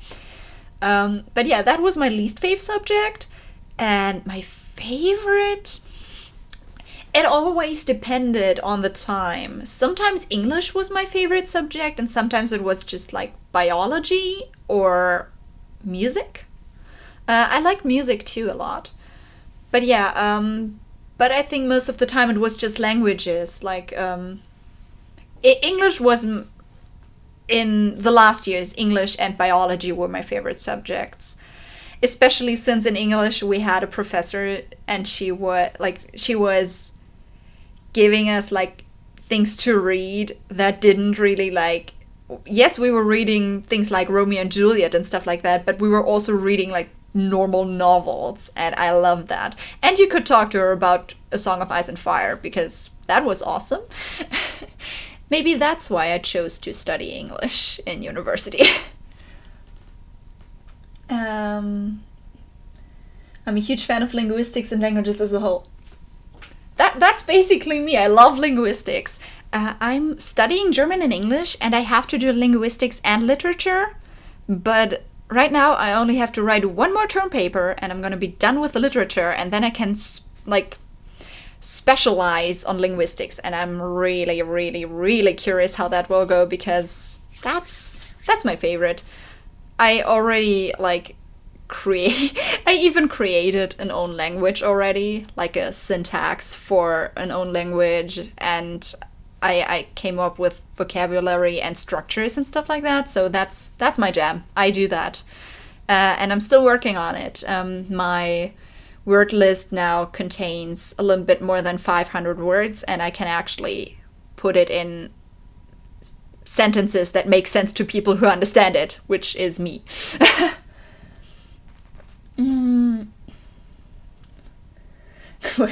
Yeah, okay, stop with a friend.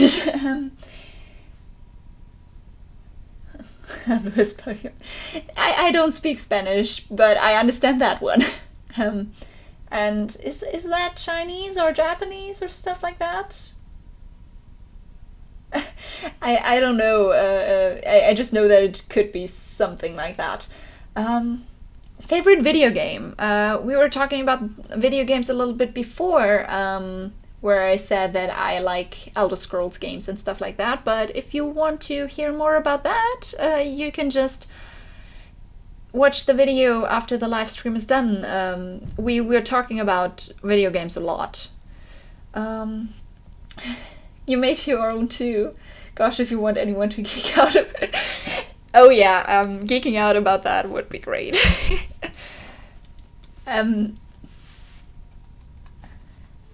You are in the Discord, aren't you? So, wait. Yeah, you're in the Discord, so we can definitely talk about that in the Discord. So, I'll be up for that if you ever want to geek out about stuff like that, because I kind of worked on it a bit during my stay in America, because there I had a syntax class that was focusing on different languages, so that was where I finally finalized my syntax. But then I kind of laid it to rest, and the last few days I was tinkering a little bit with it again. That's awesome, you made your own language. Yeah, well, it's still like the beginner's level, because you have to have a lot of vocabulary for that, and I'm still working it out. I started to translate songs. So translate English or German songs. Usually I do Ruby songs because they're very variational, and I translate songs into this, and then I know what words I still need, or if I still need like a structure that I don't have. So that's kind of how I roll with that and how I expand. Basically, I said I speak a little Spanish and I speak a little Japanese. Yeah, at the beginning I understood, because Spanish is still a Romanian language, so I could understand what you mean by that. And that was Japanese, okay. I'm basically planning, not next semester, but the semester after that, to maybe do a beginner's course in Japanese. So maybe then I'll understand that. Ever plan to stream games? Not right now. Maybe at some point in time, but at the moment I'm still I'm concentrating on doing the videos, and I'm concentrating on doing my bachelor's thesis first, and then my master's and stuff like that to get into life, and after that maybe. So it's still gonna take some time if I do.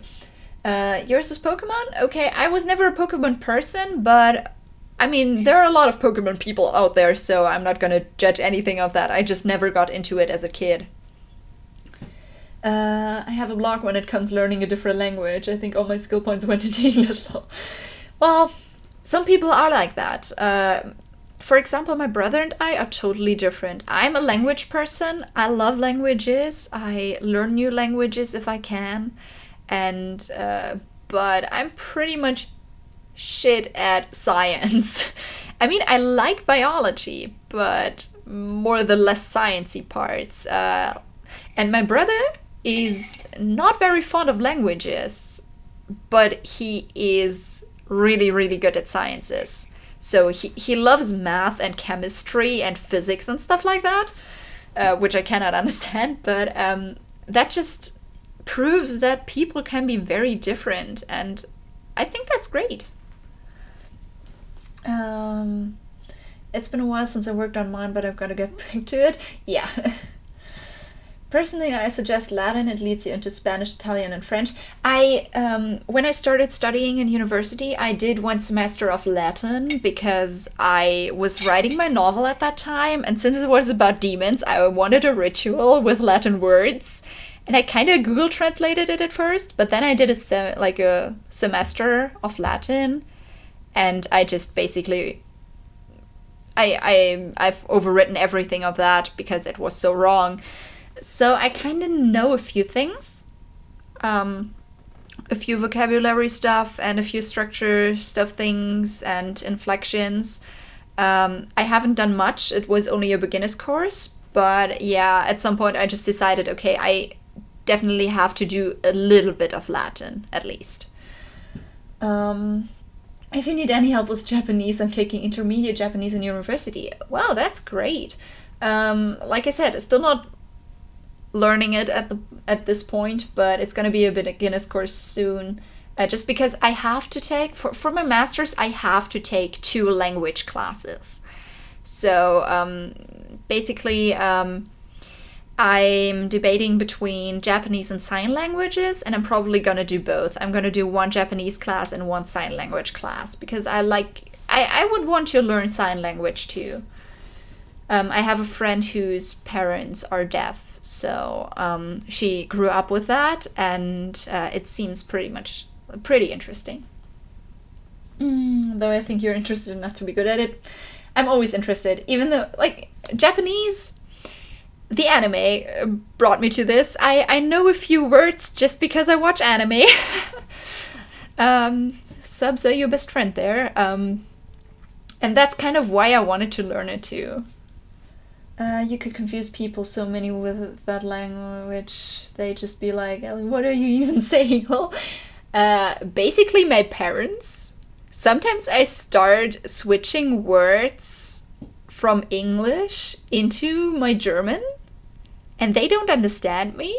And my brother is the only one who understands because he also has English in school.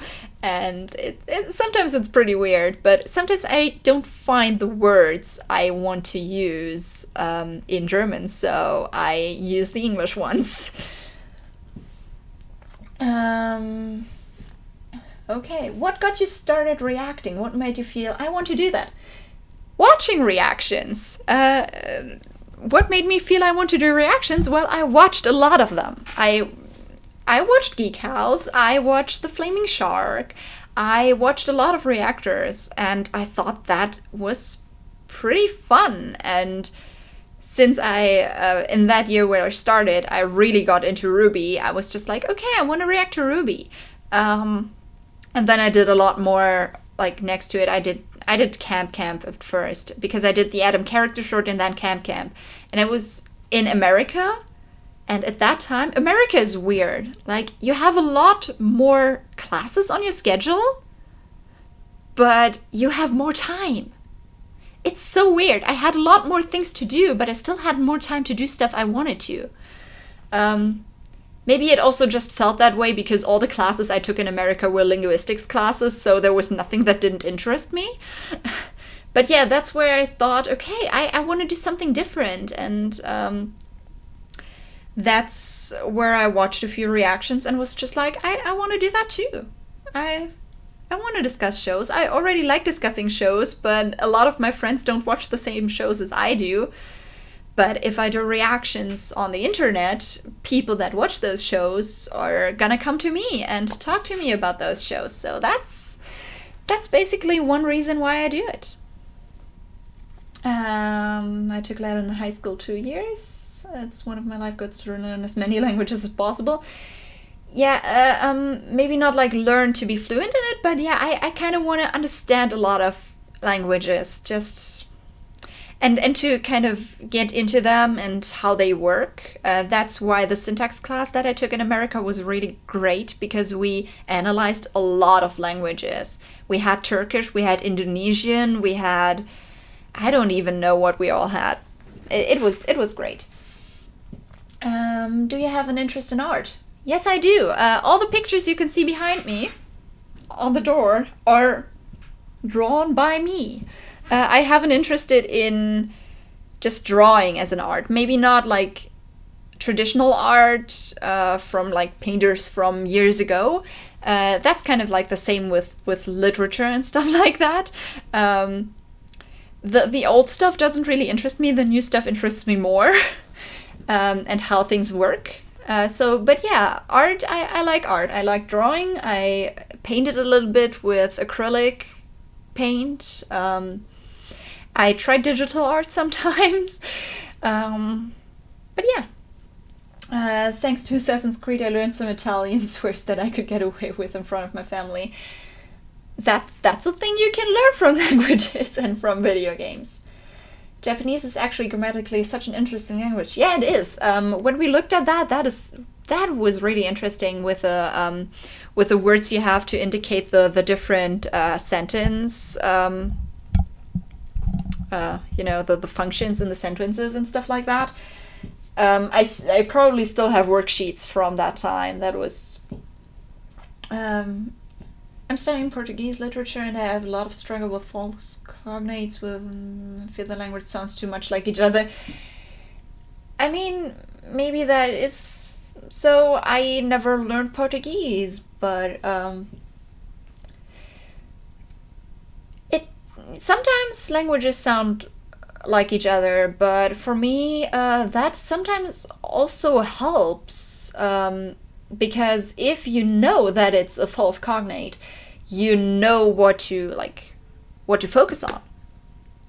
So yeah, if you can learn it like in the beginning, yeah, you're gonna be confused, but if you know what to focus on, then I think it can even help with just memorizing those words.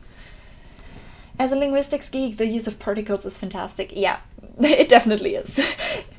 um, Sentence structure super well constructed. Yeah, definitely. We could probably talk hours about that. Favorite board game? Ooh, that's a difficult one. I've played a lot of board games in my life, so I don't think I have a favorite, to be honest.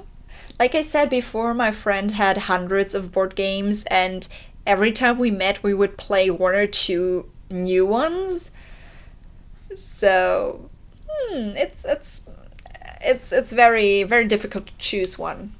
So, those pictures in the back look awesome. You're a good artist. Thank you. Of course, I think that I try to digital art. Yeah, I think you told me once. But yeah, thank you for the compliment. Favorite superhero? Boah, gosh, I don't even know. Hmm. Probably Quicksilver, but the X-Men Quicksilver because I like his style. You might like to check out a YouTuber. He's a language teacher, knows quite a lot of them, like a lot, and he has a teaching method for learning languages quickly. Oh, I'm gonna check that out at some point. That sounds pretty interesting. That sounds like something worth checking out. Knowing a decent bit of Spanish, I can actually decipher a lot of Portuguese. That's good. That's great. Have you played Smash? Smash? No, not really. I mean, a little bit. Like not played, but I've seen people play it. When I was in America, I was part of the Geek Culture Club because we had something like that there, and we used to rant about video games and fandoms and stuff like that, but also like play video games. And there were just times where some of us were playing video games, others were playing board games, others were just talking. And I've seen people play Smash there. Have you had a super good day in 2020 yet? Ooh, super good day. I don't even know if it's difficult to say since I've had a few good days, but I don't know if one of them like really stands out. I mean, there were a lot of fun things that I already did because we already had our theater production go on stage and stuff like that. That was great. So that was definitely one of the better days. Well, it was 4 times, but like the first performance was after I wrote an exam, and that was not the best day then. I think the last 2 performances that we did of our theater production, those were on pretty good days. But I already also like slept in on those days, so sleeping in is also good.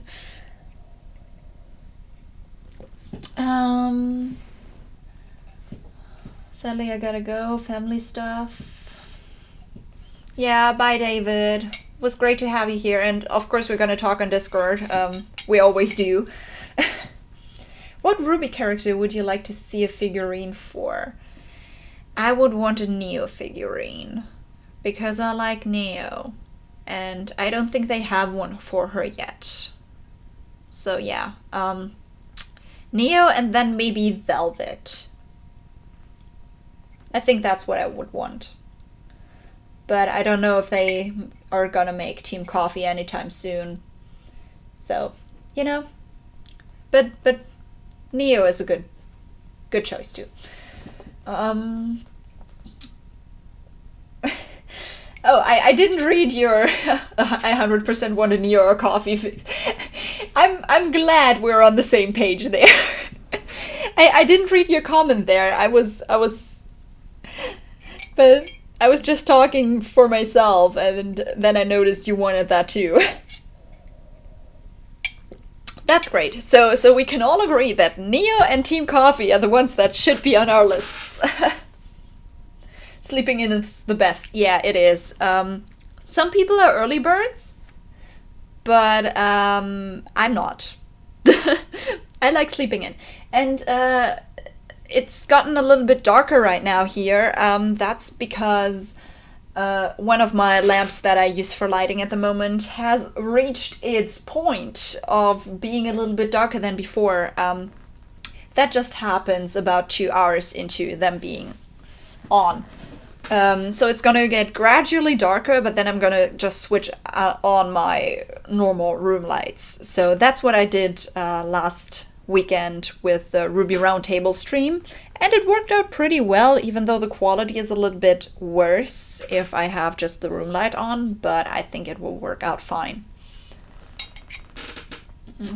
I desperately want to be a morning person, but unfortunately I'm not at all. Yeah, me neither. I actually made a plan for the time where the semesters, like for the break in between semesters, where I still have to do some stuff for university, but I don't have to go there. I made a plan on what to do, when to record, when to work on my term paper, and stuff like that. And I don't think I ever started at 9 a.m. as I wanted to. Usually I put my alarm clock on 8 a.m. and I wake up at 8 a.m. and I put my alarm clock on 10 a.m. and then I sleep until 10 a.m. Sometimes I stand up and I get up at 10 a.m., but sometimes I'm that sleepy that I put on my alarm clock for noon. And then it's noon, and, well, usually then I actually get up. But still, I have a tradition of putting my alarm clock 2 hours later. I always do it. Have you done the beacon ship side where you choose which Ruby character you like the most? I haven't. I haven't even heard that this is there. I haven't heard about that. Is it more like... Is it kind of like Pottermore, or... I don't know. I've like I said, I've never heard of it. Gosh, can I relate? It's not all it's cracked up to be. I mean, the thing is, I'm not a morning person, but I still get stuff done faster if it's early in the morning. So, that's counterproductive, because if I get up earlier, then I do a lot of stuff even before noon, and that feels great. So I'm really productive if I can get myself to get up. If not, then, well, there's not gonna happen much that day, I guess. Constantly I wake up to my alarm and I'm like, okay, Google, wake me up in 30 minutes, and then repeat that for 3 hours. Yeah, it's kind of the way I do it with just setting my alarm 2 hours later. Type in beacon ship and it should be top. Okay, I'm just gonna do that.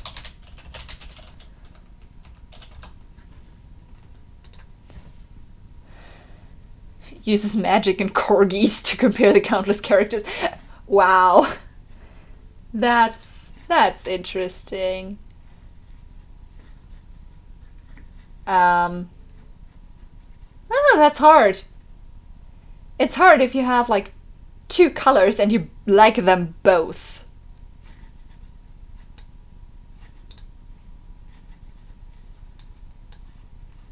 I don't know how this works.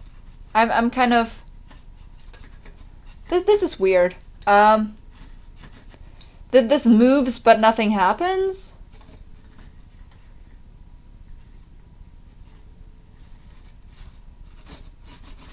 I'm confused. I don't know if that's supposed to happen like that, but I mean I can just show you how that is. I don't know what I should do right now.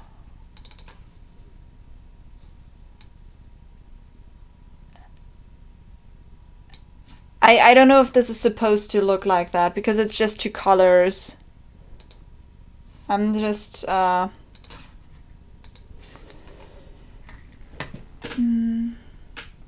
So I'm always wake up before my because internally I feel like I'm gonna miss it. What kind of wand do you have on Pottermore? Oh, I don't know what wand I have. I don't remember. That's been a while ago. Bye, James. I'm sure the spelling's atrocious. Yeah, it's not correct, but it's not that much off either. So you're okay. So bye. Nice to have you here. There should be 2 characters on screen. I guess so, but it just maybe it's the internet program. I'm just gonna try it somewhere else on my laptop probably. Well, let's see. That's what I'm getting to. That's weird. Yeah, it is weird, but you know, what house were you sorted? Just take a look. Just take a look. That's the house I was sorted in. That's why I have it. That's why I have my scarf. I got that one in America too. I got myself a Hufflepuff scarf. I got my brother a Ravenclaw scarf. Even though at the moment, like in the beginning, before we did the Pottermore test, I thought I was a Ravenclaw and he was a Hufflepuff. But it was actually, for Pottermore, it was the other way around. So that was a surprise. But yeah, Hufflepuff, I guess.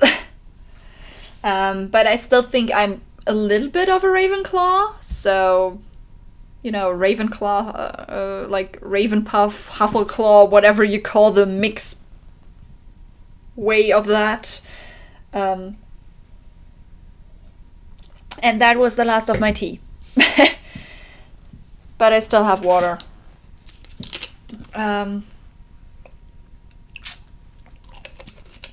You've gotten different results each time? Yeah, well, sometimes that happens. Maybe you're just too much at once. That can happen too, I guess.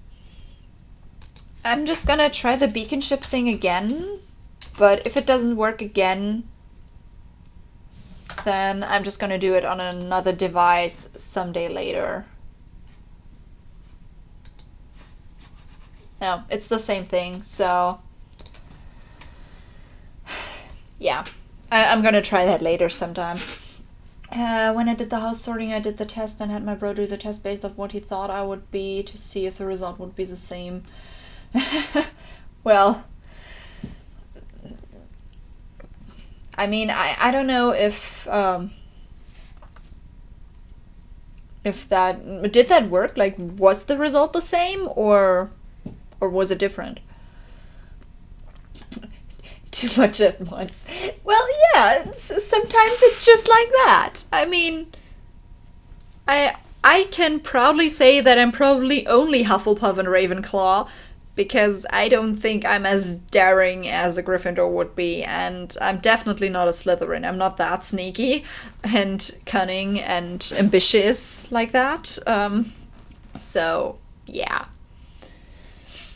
Holy, I just checked. Yeah, beacon ship is broken. Okay, so it's not my fault then. Good. I mean, it's bad that it's broken, and you can see the lights going off again. And I put on the room lights, so it's gonna be better now. Yeah. Yeah, so it's not my fault that I can't do it. That's, I mean, it's bad that it's broken, but still, I'm kind of glad that it's not my fault, you know? I'm just gonna put those out. Turn those off. And get the room lighted a little bit brighter. I guess we will manage like that. Dang, that was always a fun little game after every volume. Yeah, okay, yeah, after every volume, just choosing who improved and stuff like that. Gotta go. Good night, beautiful people. Bye. Sad to see you go, but I mean, good night to you too. We'll see how long this stream is still gonna go. I haven't actually planned how long it's gonna go. Favorite Doctor? You mean Doctor Who? I never watched Doctor Who. I'm sorry about that, but like I said before, we talked about that before. My Netflix, now Netflix doesn't have it at all, but when I was interested in maybe starting it, my Netflix didn't have the first seasons, and this is why I never started it. So,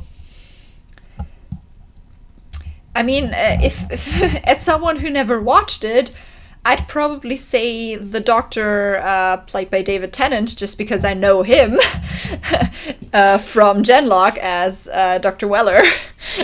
But I mean, that's kind of a little bit biased then.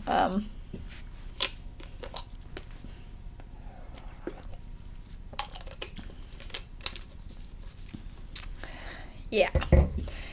But like I said, never watched it. It's and I don't know if I will ever get to that.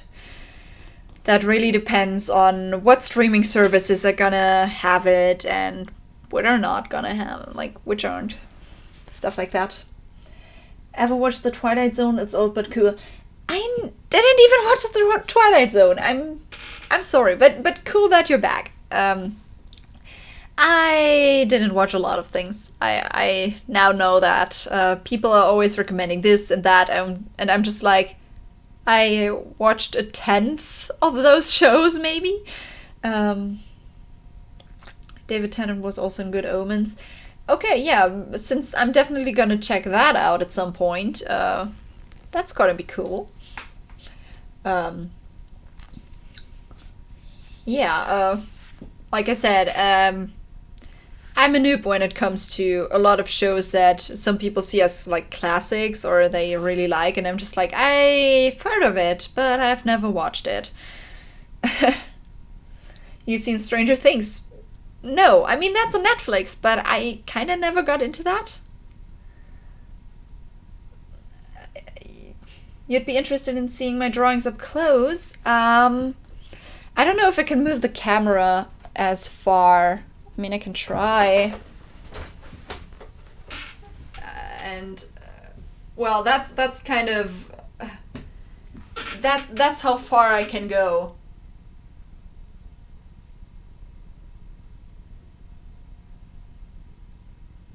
So, yeah.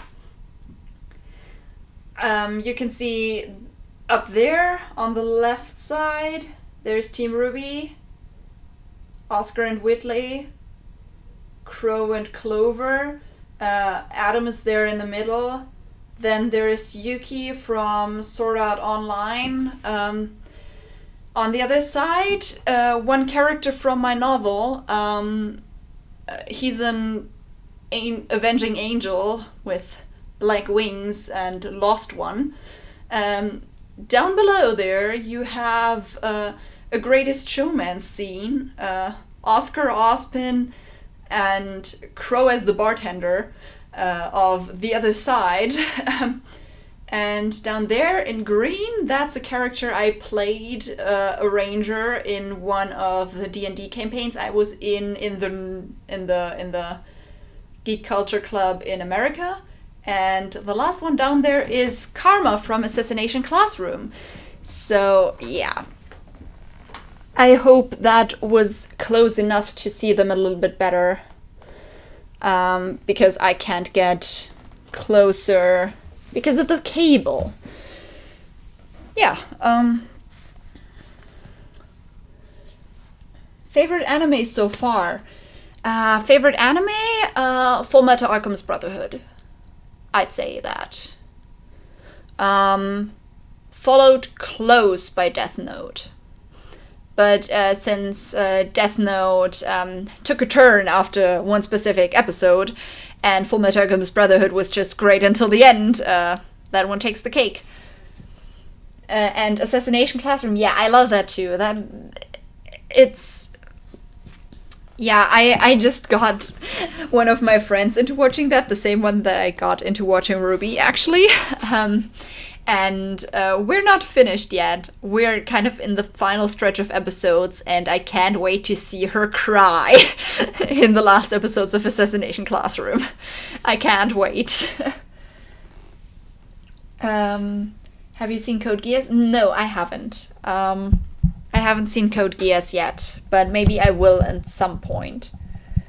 You cried for like 1 hour straight.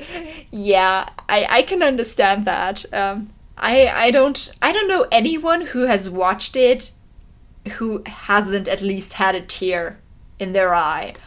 I know I cried like a little baby.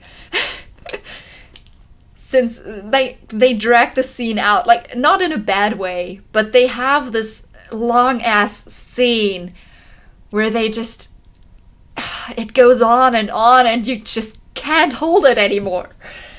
Mob Psycho, I didn't see that either.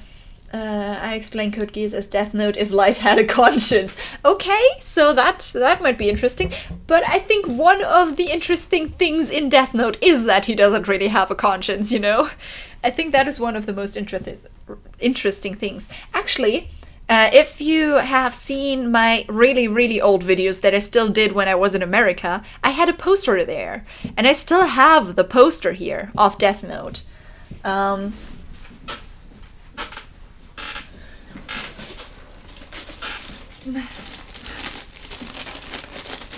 I thought I would put it on the door, but then I had so many drawings that I said to myself, no, I'm just not gonna put it there.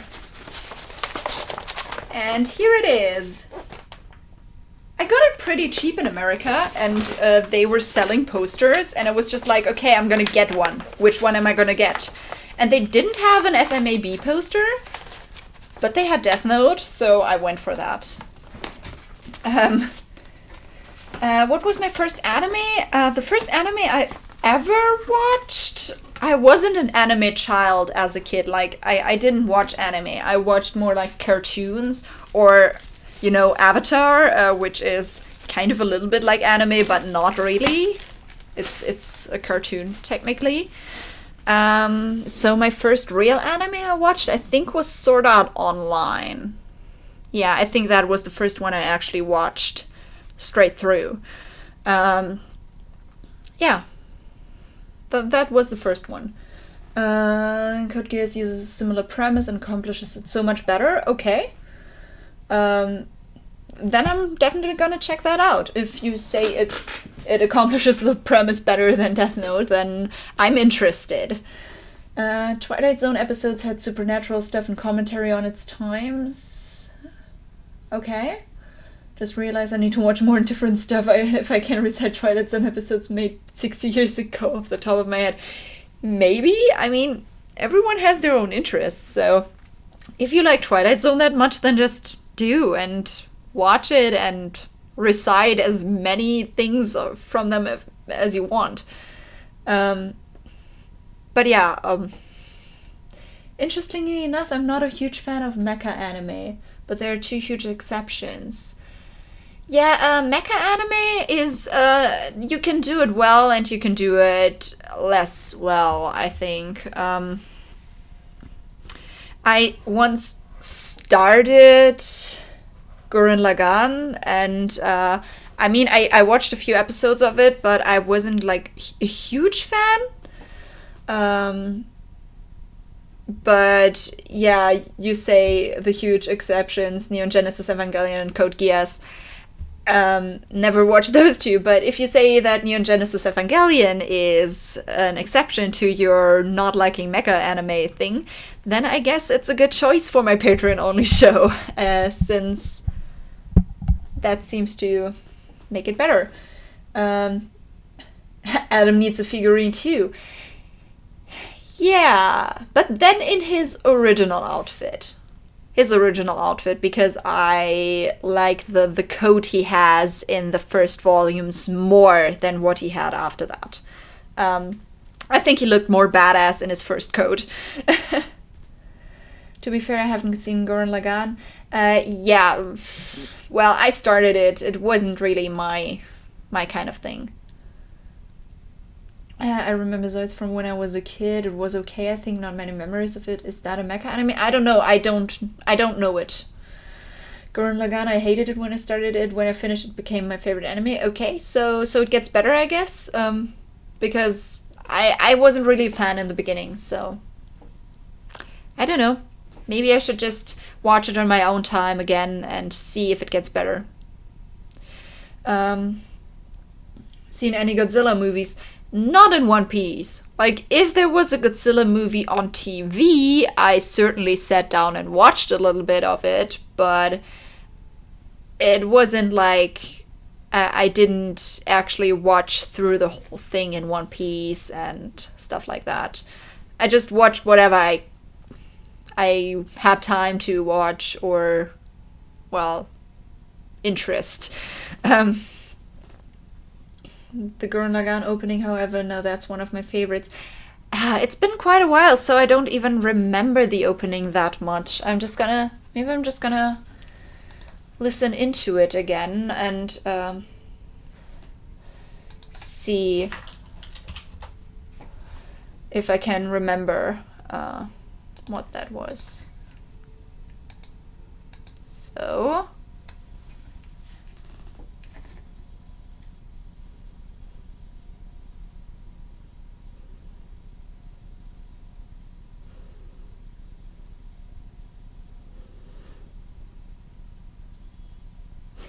Oh, yeah, I remember that one.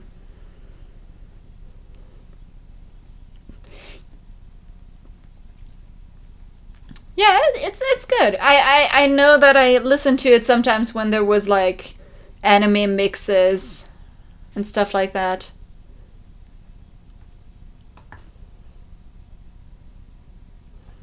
Yeah, it's a good opening. Still waiting for the chorus.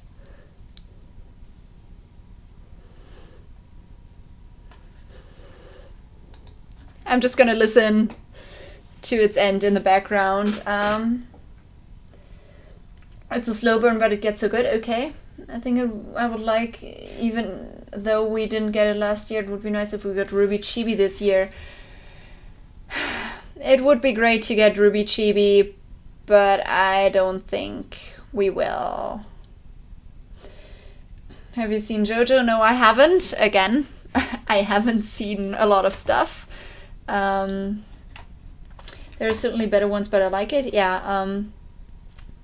Favorite Ruby opening? Well, that's difficult to answer. That's very difficult to answer. I like a few openings for different reasons. Since the openings changed a lot over time. So from the early ones, I would say Time to Say Goodbye, the second opening.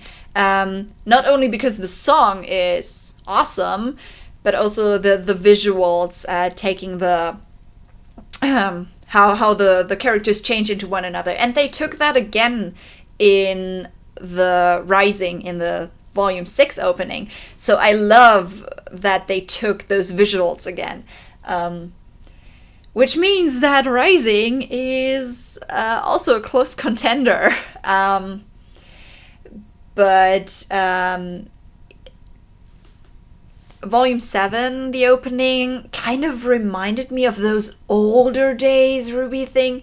More like, because we had the silhouettes and stuff like that, and the colors, and I just liked it visually very much.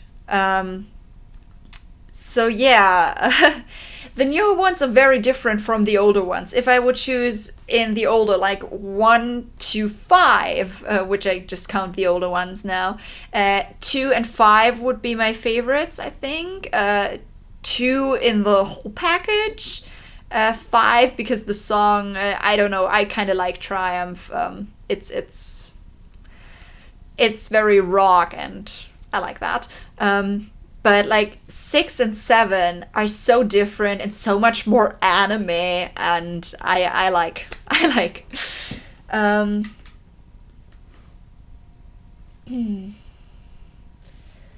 funnily enough, in the 60s, 70s, blah blah blah, made a Godzilla cartoon, gave him a little sidekick. Aww, has never reappeared in anything. Wow. I feel like opening 2 is hard to beat song-wise. Yeah, it is hard to beat song-wise. Time to Say Goodbye is an awesome song still. Opening 7 was really well done. Visuals-wise, yes. It was... Just love that OG song. Yeah, I think... I mean, I like... This Will Be the Day a lot as a song. I just think like for opening, maybe it was because they did like a longer version and a shorter version, and the shorter version was the intro version, and it was very short, but it worked very well, but it was just a little bit too short for me. And then the longer version wasn't like created exactly for that kind of like pacing. So it was a lot more slower paced in the visuals. So that's maybe why it's not the top spot for me. But like just seeing Time to Say Goodbye with the visuals, just it works well together. And Rising and Let's Just Live are both epic and soothing. Well, yeah. Let's Just Live is just for me pretty much not that much of an opening song, maybe. I mean, it works well. It works well with story. I'm not saying that it doesn't work with the story. It does, since we need that after Volume 3. But I just... if I hear an opening song, I want to get into it immediately. And Let's Just Live didn't really do that for me. It's a fun song to just listen to it on your own, but maybe not as an intro. Rising is a little bit different because it has this catchy beginning. Like the instrumentals in the beginning are really catchy, and then it goes into that very soothing verse. That's a very different feeling then. So that's more interesting. That works as an intro song. That is why Rising is also pretty much up there. I like all the openings. I try not to have favorite of anything. Yeah, that's why I mostly like, I put them into categories. I say, okay, if I want to have, like, even just with songs, I can't pick favorites. I'm just like, okay, for this occasion, this song works best. For this occasion, the other song works the best. So, yeah, I try not to have favorites either, but sometimes you just, yeah. I remember seeing opening 5 for the first time in my local cinema. Oh, you were in the cinema there. Nice. Do you have a favorite Ruby song? Just like I was saying, categorizing stuff. I have songs for different moods, basically. There are like the songs that I think are great workout songs that just get me energized, which are like the very very fast heavy songs like Caffeine, Ignite, Big Metal Shoe now too. Those are like the energizing songs. But then there's the songs that I really like because of what they mean and their importance. And then there are other songs that just make me cry, and that's why I like them. I don't know, I'm just masochistic that way. Funny story is that once, like 2 years ago, I was in a play and I had to play dead. And it was a tragedy, but there were still like funny moments. And I was playing dead, and there was this time where someone told a joke. And the audience was always laughing at that joke. And if the audience laughs, you have to, like, you have to try not to laugh because you have to play dead. So I used to sing, like in my head, I used to sing Cold to stop me from laughing, because I would think about sadder things and stuff like that. Cold has, by now, I think, given the place to Indomitable and Forever Fall. But it, like, those three are just like, why are they so sad? Let's Just Live is actually my least favorite of the openings thus far. Love that guitar riff at the start of Rising, and the ending were so hype. Yeah, the guitar riff at the start of Rising is very interesting and gets you into it a lot. Songs are hard, but I think Smile is my favorite. Smile is very different from some of the others. So, like, those are actually, like, this is more like the category of, they're interesting. They're very, very interesting. Because it's not the typical, like, when it starts, you have those drums, those, and the beat, and it's so different from some of the other songs, you know? So maybe that's kind of, that's why I also like This Life Is Mine, because in the beginning of the song and the ending of the song, you don't have a feeling that it's the same song. So, like, those songs that are different from others in a certain way, they just kind of appeal to me. Red Like Roses Part 2 is the same thing. They have this very distinct beat in the beginning where there's a lot of singing and only one harsh beat every, like, few words, and then you have that break after the verse, right before the chorus, and you have a feeling like there's nothing there. There's just a break. There's silence.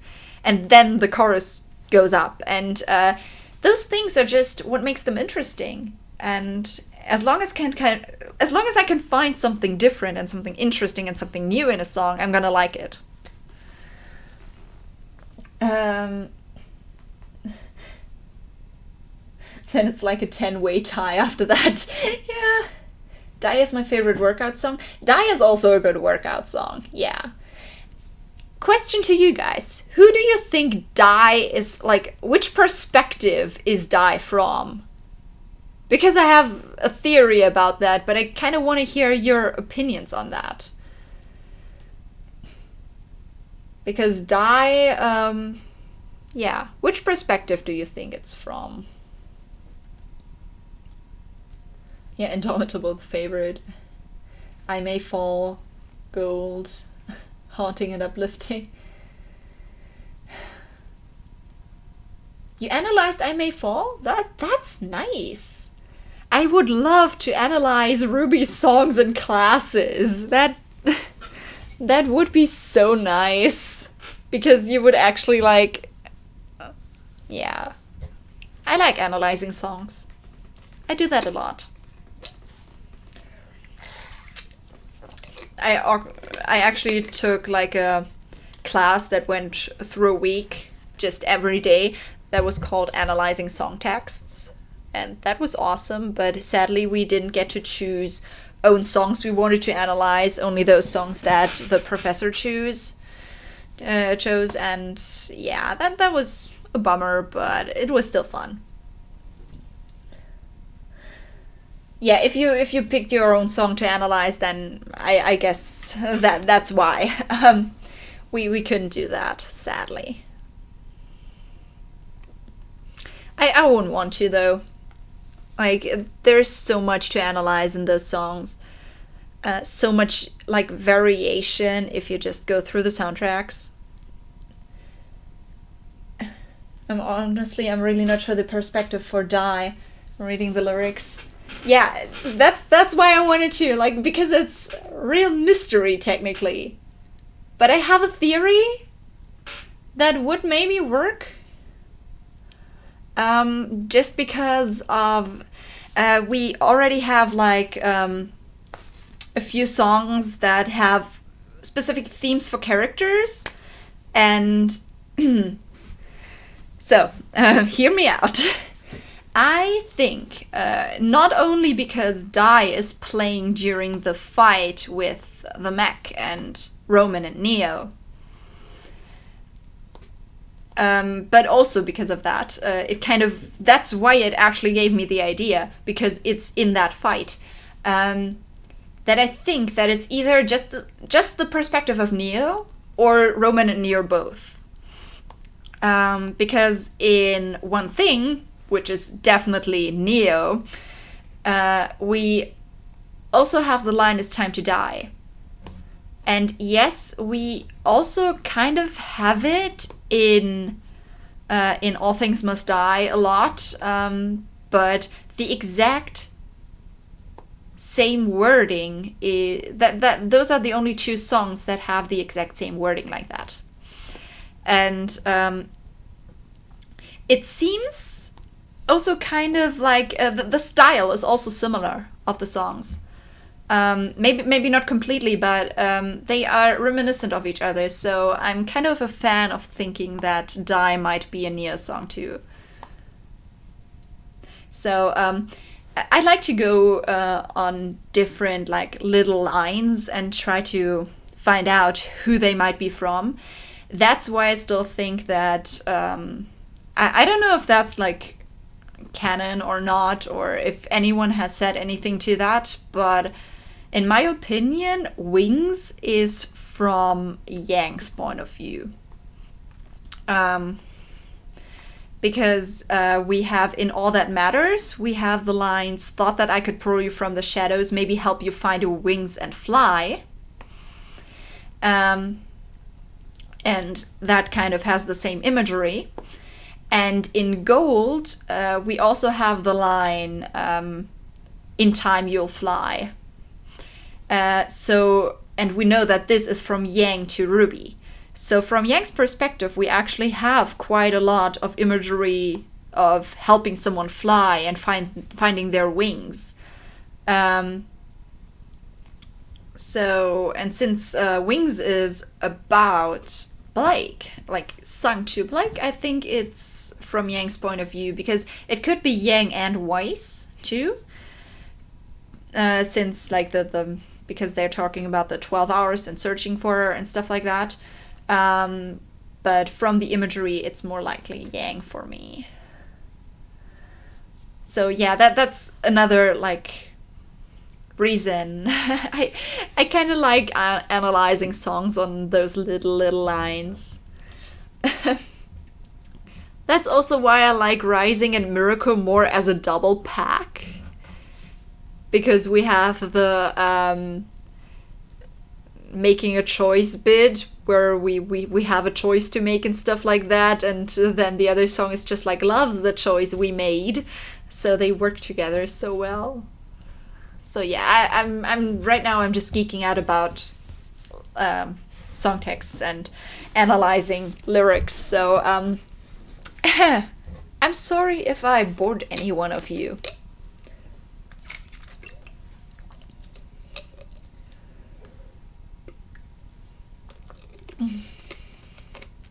Miracle is your favorite song of Volume 6? That's difficult.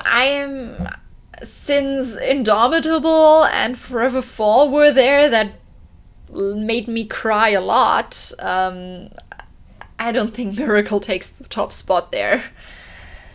And also, like, One Thing was great, and Big Metal Shoe was very energetic. What would you think if there was a show that had an island that was evil and had a mind on its own? What the... Okay, that's an interesting premise. But, you know... I'm kind of just confused a little, and, like, an island. An evil island with a mind on its own. Well, that's definitely something.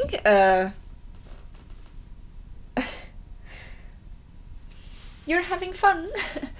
Volume 6 was a crazy good volume for songs. Yes, it was.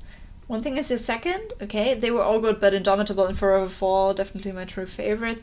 I I can't pick favorites, but there were a lot of great songs. Um, Lost, yeah, I've heard of Lost. So that's where the island is evil. I've heard of it, never watched it, so I'm just a little bit confused about that comment. Um, but I mean, yeah, if an island is evil, why not? Happens, I guess. I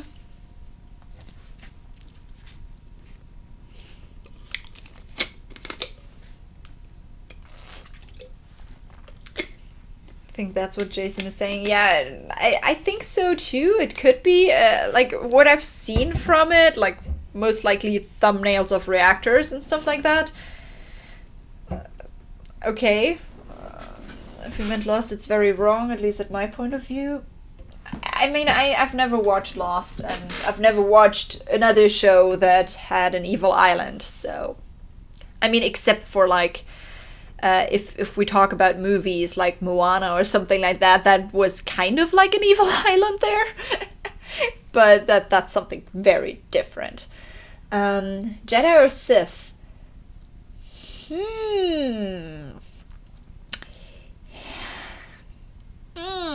Very, very, very, very difficult question.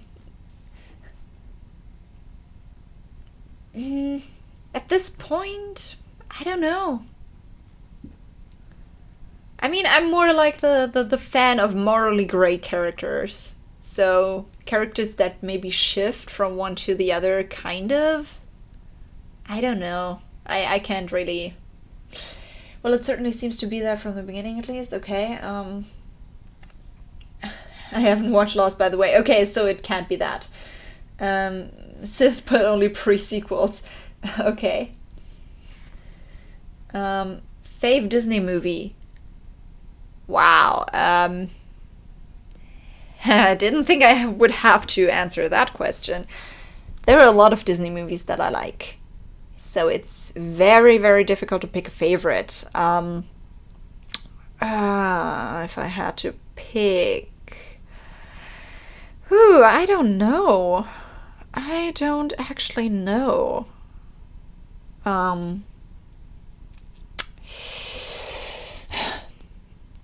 I can't really pick. I'm sorry.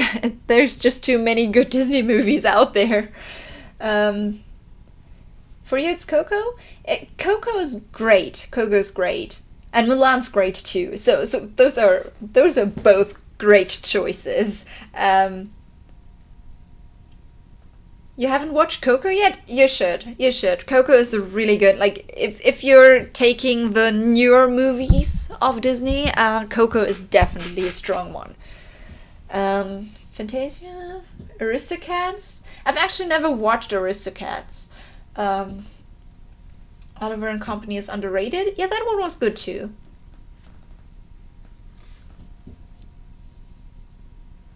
What was the question? Favorite Disney movie was the question.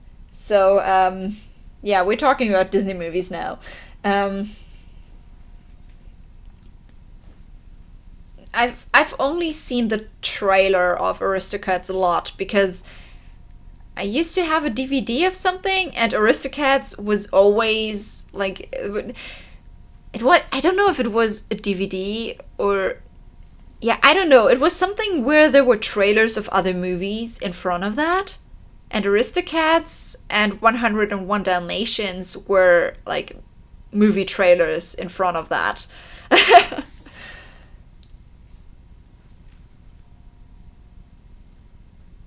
When they put previews in the Disney DVDs. Yeah, the previews, basically. Sadly, you must depart. Bye. Have a good night or a good day. I don't know where you're from, so just bye. You like Lion King a lot. Lion King is good too. I've sadly I've watched all three that were kind of made, and the third one was just a recap thing and stuff like that, and I was very disappointed. And after that, I made a huge like I kind of avoided Lion King for a while, but it's still good. It's still a great movie. But I think my opinion will be different from yours because of the language. The double Lion King and Portuguese is very good. Well, that's great if they actually nailed a dub. I watched a lot of those movies in German, but a lot of the newer movies I watched in English. So, as a Mexican, Coco hits too close to home. It's probably my favorite Disney movie. Yeah, okay, I can understand that since, yeah. At least Coco seems to be pretty much a good representative of Mexican culture, and I always like if they do that right. Because I would hate it for a Disney movie to like paint a totally, totally different picture of a culture, and then it's like not like that. That would be bad. But as much as I understand, Coco seems to do something right there. My only issue with Coco, and it's not even really fair, is that the English songs are nowhere near the level that the Spanish songs are. Well, it's a thing that happens, The songs in Spanish are, well, since Spanish is the language that should be in, I can understand why those songs in Spanish are very, very good. As someone who watches or has watched a lot of German Disney movies, I'm very happy to be able to watch them in English. Because German translations of Disney songs are awful. I rest my case. I'm probably gonna write my bachelor's thesis about that. That is how much it bothers me. About like techniques to translate song texts, especially Disney song text from from English into German, and if you can do it better. I love that Loco Loco was very much in Spanish. That was a fun song too. I like that one. And Remember Me is still a good song. I've seen it in both English and Spanish. I do prefer the version in Spanish more, but the English version had its own charm to it. It wouldn't, I could try to watch it in Spanish with English subtitles and see if it's how it feels, but since I don't know Spanish really that much, at all, I can count to 10. And I can say hola and stuff like that. But that's all. Yeah. I'm just gonna take your word for it if the Spanish version is better. Translation horrible into any language. Yes. Taking from your name, maybe you are familiar with the version of, Polish television, since there not everything is translated into dubs, but it's all told by a person. Yeah, I can say that my family's from Poland and I hate Polish television. Very interesting theme. I imagine translating songs would be more difficult. Right now, I'm working on translating Ruby songs into German so that you can sing them. That's kind of a project I have at the moment. And I see that it's very difficult, but I try to make it as good as I can. Maybe at some point, for those that understand German, I will try to post some of my tries on the channel. I'm almost ready with volume 1. Only Wings just has a few problems in store for me. Yeah, I started translating songs, you can see it like that, and try to do it so you can basically sing it. I can sing everything I translated until now, except maybe for Red Like Roses Part 2, but that's just because I'm too bad at singing fast. And that's what it is, basically. Translating songs is hard because different languages need different amounts of syllables to say the same thing. That's the problem I have with, because German needs a lot more space to give the same idea, to give the same image. Any movie or TV show or anime is always best in original language with subtitles. Oh, don't even mention our translation, it's abomination. Yeah, it is. Okay, funny story, I was at my uncle's and he had Polish TV, but it was a TV where you can turn the Polish speaker on and off. And I wasn't that good at English yet, but I opted to put the Polish speaker off and just watch it in English. Just turn the volume a little bit louder then, and we could watch the original version in English, and I was happy. So you have to kind of mix some stuff up to retain the meaning and the melody. Plus, if you wanted to rhyme, still good luck. Yeah, there are a few websites that are my best friends now, which means the websites for rhymes and the websites for synonyms. That's kind of how I work. Problem with accurate translation is because of flow of music to the words. Yeah, that's also very difficult. I'm always happy if there's one line that works perfectly because the words have the same meaning and the same length and same speech melody. Sometimes it works. Not always, but sometimes it does, and then I'm happy. That is always...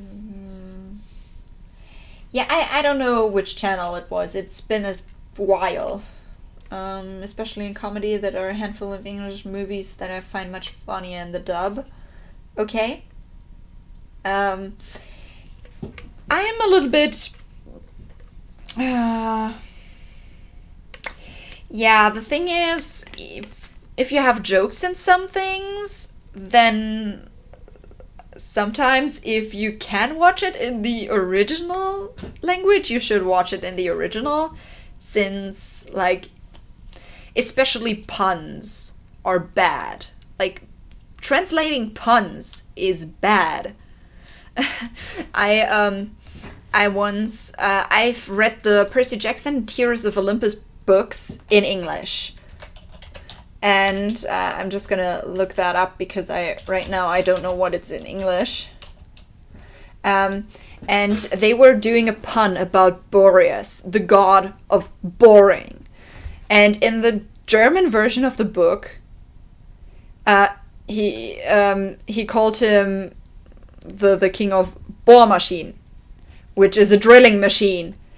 And, well, that's not as good, just saying. So I took to reading most things in their original versions at some point.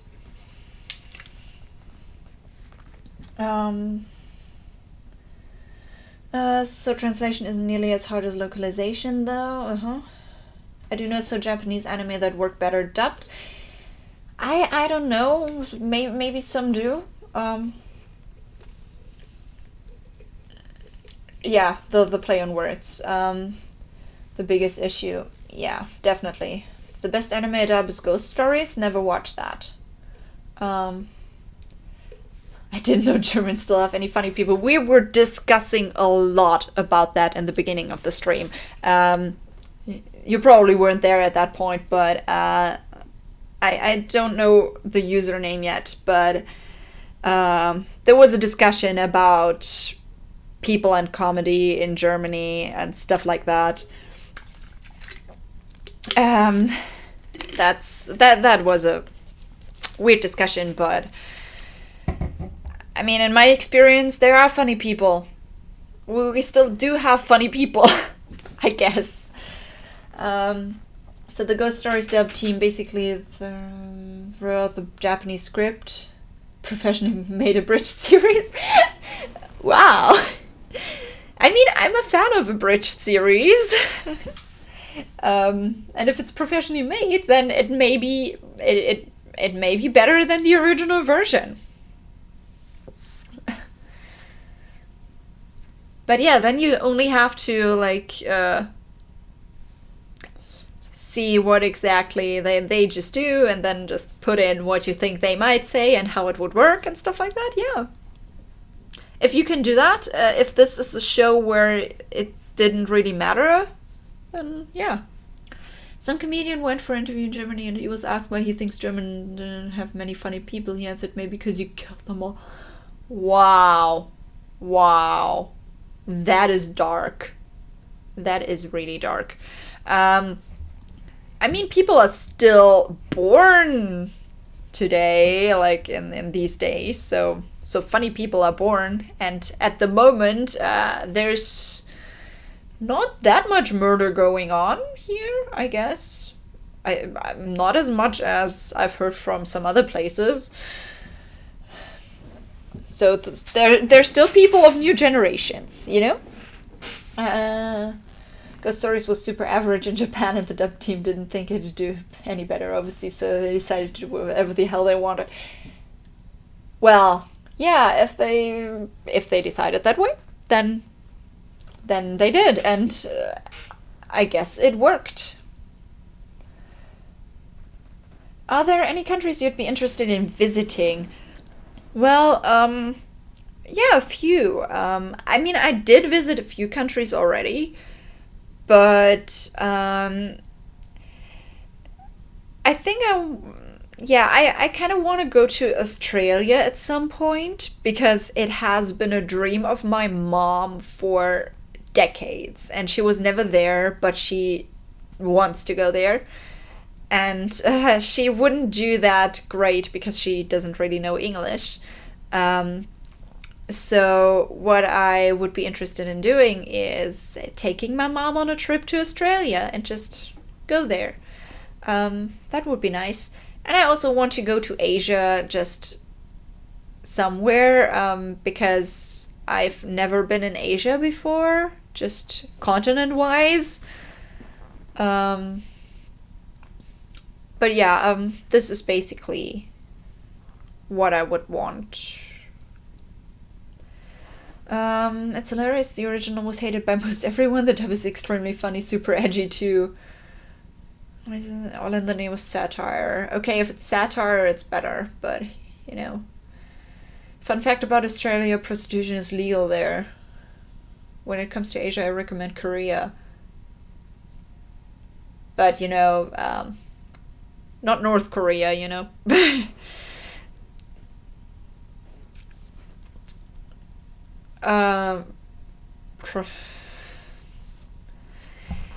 Well, I mean, we wouldn't be going there to take up prostitution. we would just go there as tourists, I guess.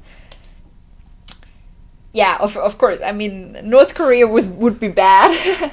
No, South Korea, yeah, would be maybe a thing to consider.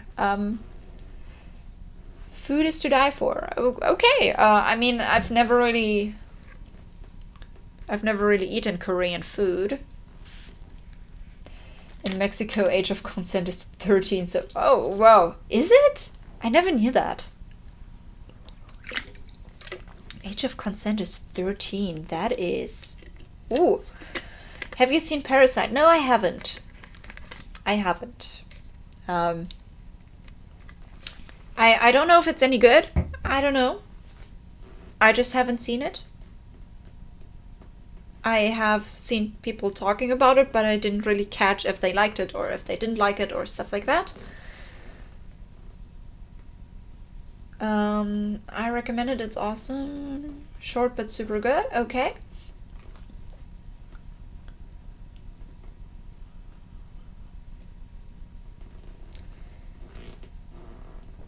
Okay, so you seem to like it. No, I haven't seen it. I can put it on my list. It's a bit like Tokyo Ghoul. I haven't seen Tokyo Ghoul either. Oh god, I feel like such a noob for not having seen that many things. I wanted to start Tokyo Ghoul at some point, but I still haven't found the time for it, which is why I haven't seen it yet. I'm feeling so behind a lot of things you guys are talking about. I haven't got around to see it yet. I feel the same way. You can just you know, I haven't seen a lot of things, so I Tokyo Ghoul is great. Okay, I'm just gonna take your word for it. I've been learning to sing the opening of it. Cool. Actually, in Mexico, there is no specific age of consent, but most judges will make it so that 18 years old is upheld as a standard. Okay, that's good. Let's just leave it at that. 18 years. If you ever visit Australia at some point in your trip, I'd hope you'd visit Adelaide because that's where I live. Oh, cool, you live there? Nice. Yeah, I mean, we'll see if that will ever happen because my family isn't that. Well, we're not visiting a lot of stuff together, and until my mom has time for that, that's gonna take some time. The most of vacation we do is basically visiting family, so yeah. Since we've covered in class a lot of the words and grammar used in it, oh yeah, the Japanese, the opening, yeah, if you can do it, then that's great. Ooh, I'm getting a little... Yeah, since I'm sitting in front of the computer so long, my face is getting really, really hot. That's why I have to drink more and more, because else I'm just gonna burn up.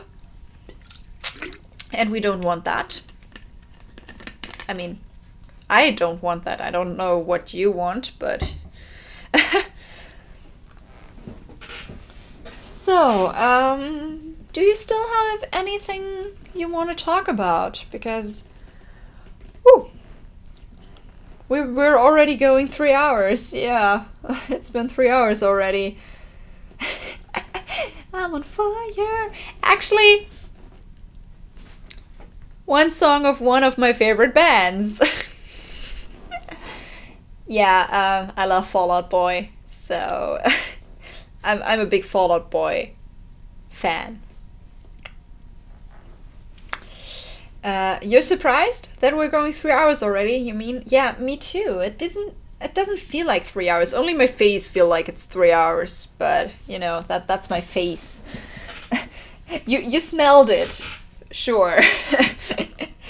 I smell like burning coal. Probably not, but you know, just like that.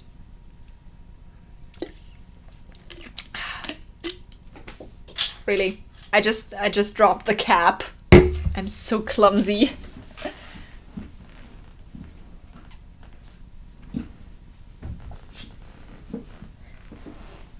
For a moment, I didn't even know where it went.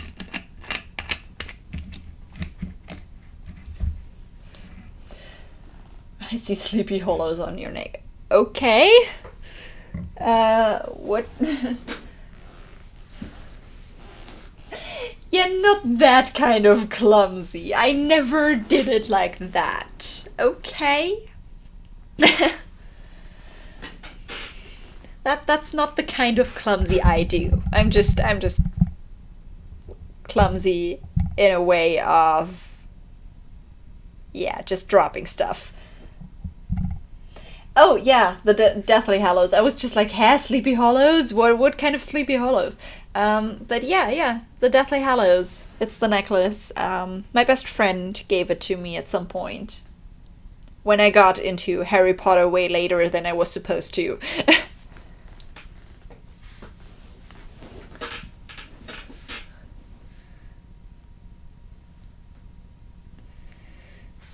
But yeah, yeah, and the reason why I was supposed to get into Harry Potter much earlier than I actually did, I basically got into Harry Potter 3 years ago, when I was 18, which is pretty late.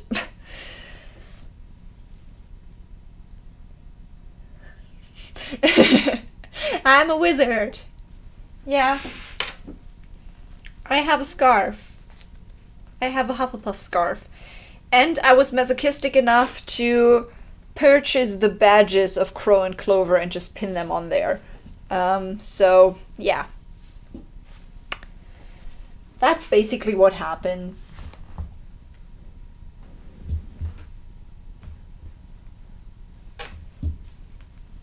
So, let's just put them back here. Yeah.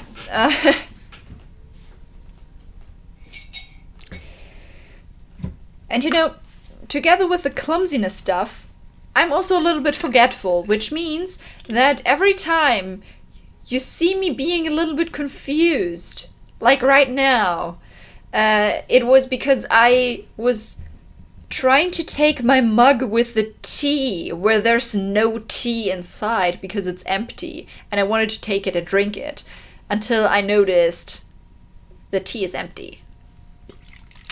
That happens to me a lot. Why am I not surprised you're a Hufflepuff? Well, I'm a little bit Ravenclaw too, so, yeah, no, I actually, before I did the Pottermore test, I thought I was a Ravenclaw and not a Hufflepuff, but it turns out I'm a Hufflepuff, I guess. That's why I don't like people hating on Hufflepuffs, okay? Our animal is a badger, so we are aggressive. you don't want to mess with us, so you know. You don't want to mess with us. But yeah, gotta stretch a little bit. Sitting here for 3 hours has taken its toll on a body. Yeah, lions. Show-offs. Sorry. I didn't want to be mean. Oh god, I'm really a Hufflepuff, am I? I'm apologizing already. Okay, I'm gonna take that now. I'm gonna see myself out. As a Ravenclaw, I think that the fact that the animal is an eagle and not a raven is kind of dumb.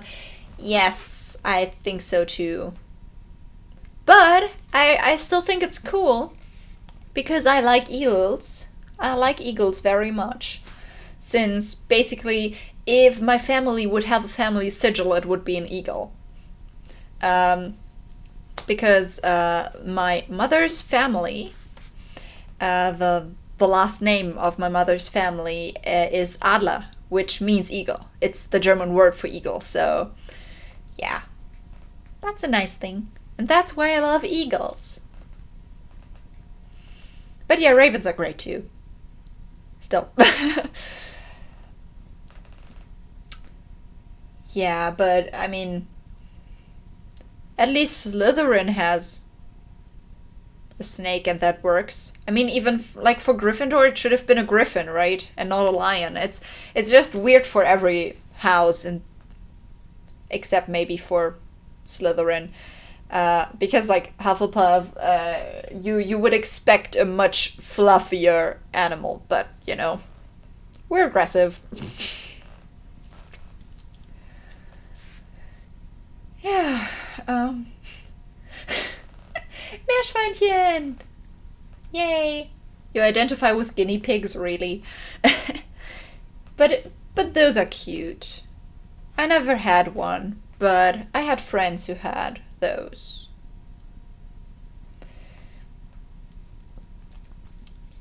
So yeah, Origin wants my attention? No, Origin, you won't get my attention. We got so much in common. What do you have in common? That's interesting. Like, what do you mean by that?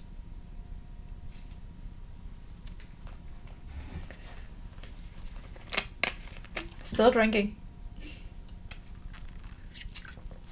The delay in the video and the chat, that it kind of does bother me a little bit right now. Since the comments get more scarce and stuff like that, and I'm just waiting. You're warm and cuddly and cute and things. Aww. But it's nice. You can bite and scratch. Yeah, it's good if you can. I mean, it's also kind of like a cat, a kitten. I love cats. I identify as a cat. I'm also cuddly, but if I don't want to cuddle, then I'm not gonna cuddle because you don't want to mess with me. And I can scratch if I don't want you to touch me, and I'm pretty lazy, so cats. This time you got Gryffindor in the Sorting Hat quiz. Well, maybe it's just gonna change, and next time you're gonna get Slytherin, and after that you're gonna get Hufflepuff, and after that you're gonna get Ravenclaw, and then Gryffindor again. It's just gonna rotate. You hate cats? Why do you hate cats? I love cats. Cats are so cute. Dogs are also cute. They like, people always ask me if I'm a cat or a dog person, and hearing me gush about cats, you'll probably think my answer would be cat person, but I'm neither. I love both. So even like if I'm sometimes seeming as if I like cats more than any other animal, I still like dogs and cats pretty much equally. Can't stay for the stream, but I hope you're having a great day on stream. Yeah, thank you. And you call dude cat. That's nice. We're talking about cats at the moment, so that's nice. Cats are your favorite animal? And you hate cats, because they don't think of us as your friend and companion, they think of us as food provider and scratch pole. We have a cat and a dog here, don't trust the cat. Well, cats have a mind on their own, and that's what I like about them. They're... yeah. That's what I like. Because they're so different. Like, cats and dogs are so different, but I like them for different reasons. Because dogs are so loyal and always want to come there, and they're just so happy to see you and stuff like that.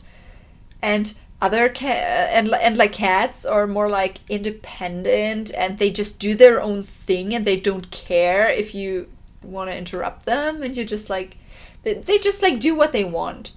So you always feel like you're the chosen one then when they sit on your laps, your lap. You know what I mean? I was doing a movie night with a friend once, and she has cats, and everyone was sleeping, and I was the only one still awake, and then the one cat was just jumping on my lap, and I felt so blessed. Have you ever seen any pictures of a kitten and a puppy sleeping together? Yes, I have, and this is the cutest thing ever. Your friend has like 9 cats. Wow. Well, 9 is maybe a little bit much, but like 2 cats is fine, I think. Like, having 2 cats, if I have a home on my own at some point, and I have the time and the money to provide for them, I'm probably gonna get cats. Your friend will end up being eaten by then. I don't think cats eat people. At least I've never heard of them doing that. But yeah, like 2 cats is totally fine. 2, maybe 3, but 2 is a good starting point. But I don't want to like end up like those old ladies with the whole home full of cats. Because that's crazy. But yeah, like 2 is totally fine. So they aren't like, not 1, because then the one cat would be lonely. So just get 2 so they have company. And yeah, they do eat dead people? What the Wow. Okay, I've never heard of that. Well, let's not die in front of cats then. Let's just not do that. Or at least have one other person at home. Since I don't think I would want to be eaten by cats. Don't trust the cat. It will eat you. Well, I guess. But you know, just don't. Just don't die then. Just stay alive. But I mean, if you're dead, you won't know if the cat eats you or not. You will be dead and not feel anything, I guess. So, good advice in general. Just don't die. Yeah. Definitely.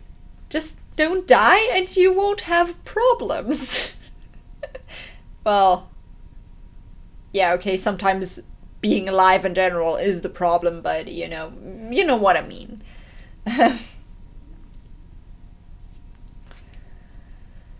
So, yeah. Oh, it's getting late.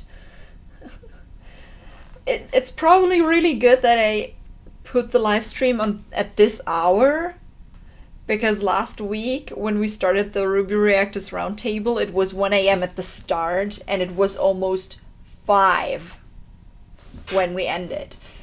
And we went for like 3 hours and 40 minutes, and now we're already at 3 hours and 20 minutes. Now it's 11:20 and I've had a long day. My parents left today in the morning to visit my family, so we, like, me and my brother are alone here. But yeah, the thing is, we had to wake up earlier to see them off and stuff like that, and which means I didn't get that much sleep last night. So 11:20 or 23:20 for me is actually already pretty late. But it's good that I took this day and not like yesterday and stuff like that, because now my parents are not there and they won't be bothered if I talk. Because my brother won't be bothered either, because he's probably just gaming with his friends and happy to do whatever he pleases. Just like brothers do, you know.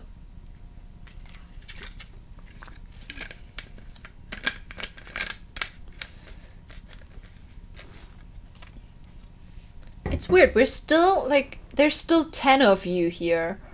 Like, 10 people are still watching the stream, and there's, like, 4 people commenting.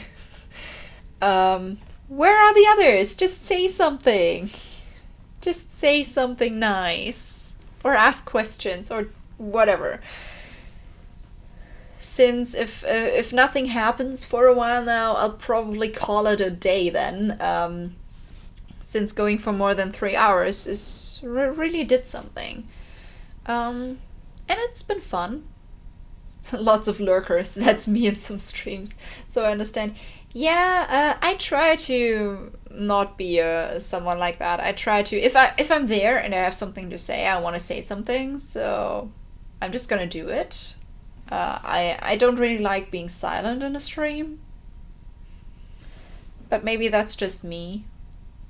If I don't want to do anything in the chat, then I just watch the stream afterwards when it's a video, so that way you don't have to do anything, because everything's over already.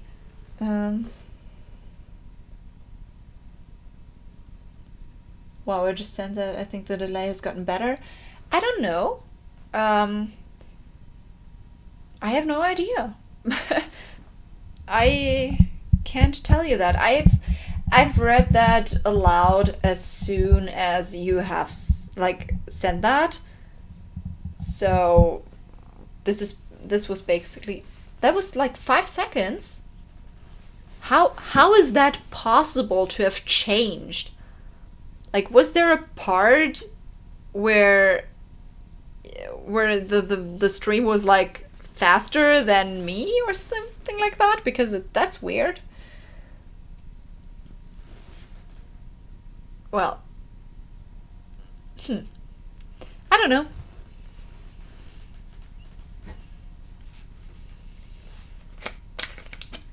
And drink. To be fair, you were behind on comments a lot. Yeah, right now there's not a lot of comments, so I can read comments aloud as soon as I see them.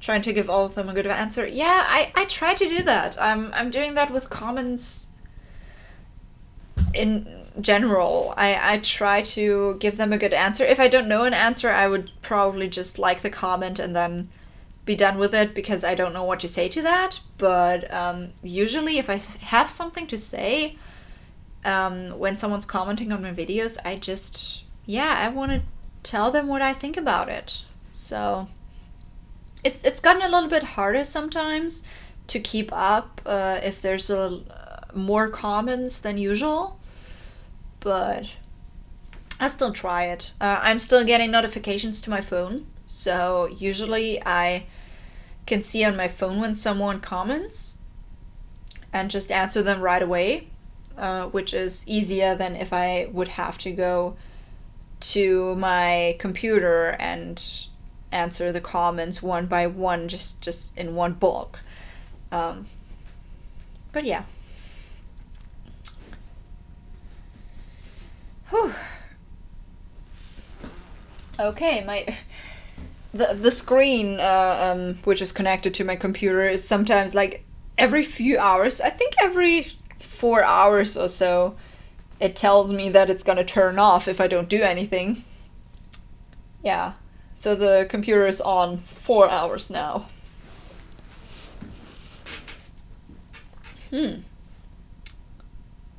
So, are we gonna still do the stream at least a few minutes to do 3.5 hours? Or even take it to 4? I don't know. Or just end it here since not a lot seems to happen. I mean, if you still wanna ask some questions, just do it right now, because if there's not gonna be any new questions, then I'm just gonna call it a success and be done with it, and then maybe go to sleep. I still have to kind of do the dishes, so maybe not go to sleep immediately. You're bad at questions. Okay, I guess you gotta go? Okay, you have to go somewhere now. Then bye, it's been fun.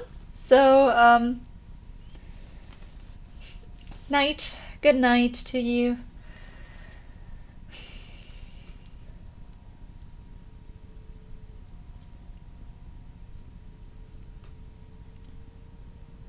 What's the please for?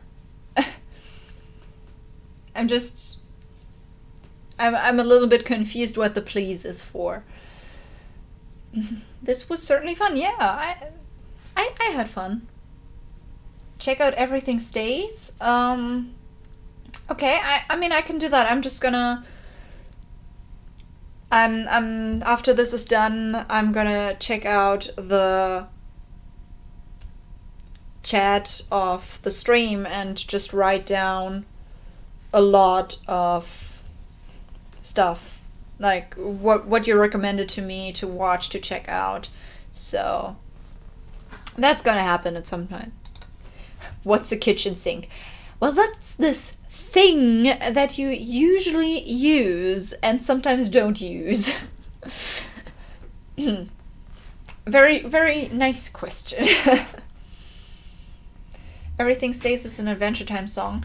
I mean, I haven't really watched Adventure Time in total. I watched a few episodes when they were on TV. And, like, a cousin was over or stuff like that and watched that. But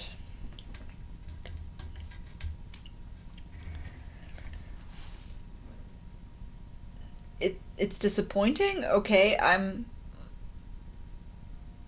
what is disappointing? The song, or I'm just not really getting what's happening right now.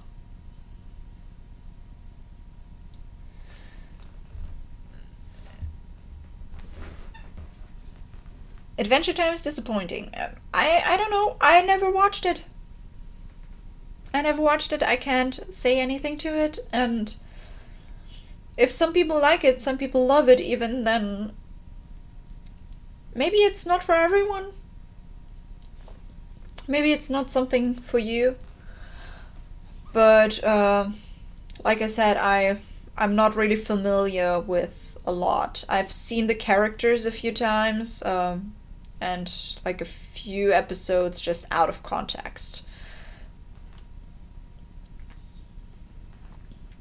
The songs are great, but the conclusion I kind of met. Okay, I mean, I can't say anything to that. I'm so sorry. Yeah, nothing is truly for everyone. That's a pretty good point. I mean, everyone's different, so everyone likes different things. I mean, I know a lot of people who would hate animation in general. They're just like only watching live action stuff, and sometimes people even don't do that because they don't like watching anything. Like that's fictional or something like that. So everyone likes their own stuff, and I think that's great because that just shows that there's gonna be something you can find for everyone. And since we're not all the same person, it's a lot more interesting in the world, because if everyone would have the same interests, those interests would be old real fast. Yeah, that's basically what I have to say to that. Nothing else.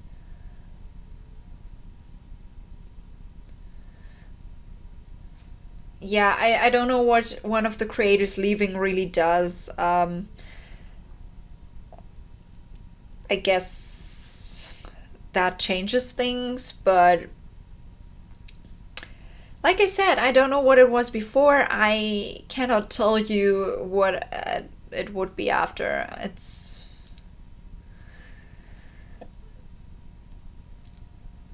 Yeah, agree to disagree is very nice. If that's settled, since I don't really know anything about it, I can't say anything to it, and it feels weird to have a whole discussion in the comments and nothing else happen, and me just being there, not able to say anything good. What would you think if you got a DVD that had everything in the history of TV and Rooster Teeth? Oh, well, whew. What would I think? First, I was think, how is that even possible? That would be my first thought, and then I would just binge watch everything I wanted, probably. First question it, and then be like, yeah, I'll take it. Hopefully, it's not a virus. Yeah, Liam. So you have the name tag? You wanna be me then? Yeah, we're not the same person, Liam. That's just a sad fact. Even if you want to be me, you're not gonna be.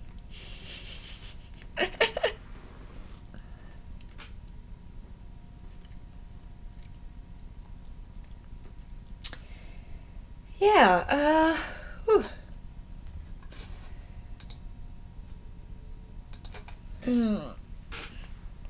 Yeah, it's getting late. I feel it.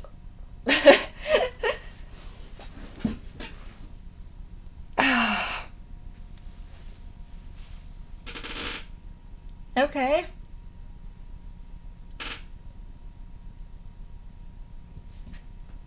I guess I'm waving back. Starts learning the Camp intro in German. Is there even a German Camp version? Like, is there even? I don't think it is.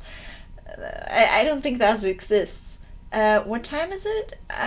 Right now it's 11:30 p.m. for me. So it's technically not that late, but I've had a long day, so and sitting around for a few hours kind of gets the energy down a little bit. So yeah, 11:30 p.m. That's the time. Refrigerator running? Well, why? Why are you asking that? I mean, is that supposed to be a joke question? I don't even know. I'm just confused. You should get some rest then. Well, maybe I should. Yeah, maybe I'm too tired for this. Oh, okay, it was supposed to be a joke. Okay, sorry. The thing is, my computer makes pretty loud noises, and for a little time I was just like, maybe the noise is like kind of like I don't know. I'm done for today. I think my mind is not working properly. So I'm sorry if I seem a little bit weird at the moment. But yeah, the stream has been going on for 3.5 hours, so if you have some last minute things to say or last minute questions to ask, then I'll give you 1 to 2 minutes to do that. And if nothing's gonna be there at that time, then we're gonna call it, okay? Glad you didn't end the stream for me to finish work to join in the last bit, it seems. Well, I mean, have you received any fan arts? No, I haven't. I haven't received fan arts. I do fan arts, but I don't get them. Why did Norway put barcodes on their ships? I have no idea. So that when they came back, they could scan it. Wow. That one was so bad it was actually funny again. Wow. Yeah, okay. Sure. You wanted to join early? Yeah, people have to work sometimes. I'm so sorry. That's why I already took Saturday, because I thought maybe Saturday is where less people have work and, people can join in at some different times. But I know that some people work Saturdays, and I'm sorry for you that you had to, but that's life for you. I can't make everyone happy. But you can still watch the stream after, as a video, if you have the time to do that, of course. I mean, not everyone has time to watch multiple hour streams. I certainly don't. Have you heard of Town of Salem, by the way? Just the town of Salem, the one in America? Yeah, sure.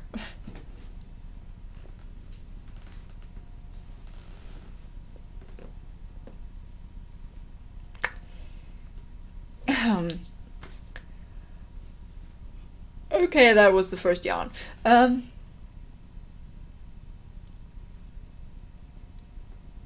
You still don't know what it means? What do you not know what it means? What do you mean by that? It's an online game? Okay. There's an online game that's called that way? Okay. Brexit conspiracy? No, I don't think so. Mafia or werewolf? Okay. I know werewolves, so I guess I understand what the concept would be, if it's the same concept. For you, the stream started at 5:30 in the morning. Oh, yeah, right. Because I was saying that in my announcement video. I'm just yeah, that time works for Europe and America the best. I'm sorry for everyone who's not in Europe or America, and yeah, that's basically. I'm sorry for that. Since yeah, it's a witch hunt game. You hunt a serial killer among villages. Yeah, okay, it's the same concept as Werewolf then. Werewolf is basically the game we were playing a lot with like our scout group, and at any other like trips with groups or something like that, it was the main thing we played. Get assigned roles, yeah, it's the same concept. So I guess I know what it's about then.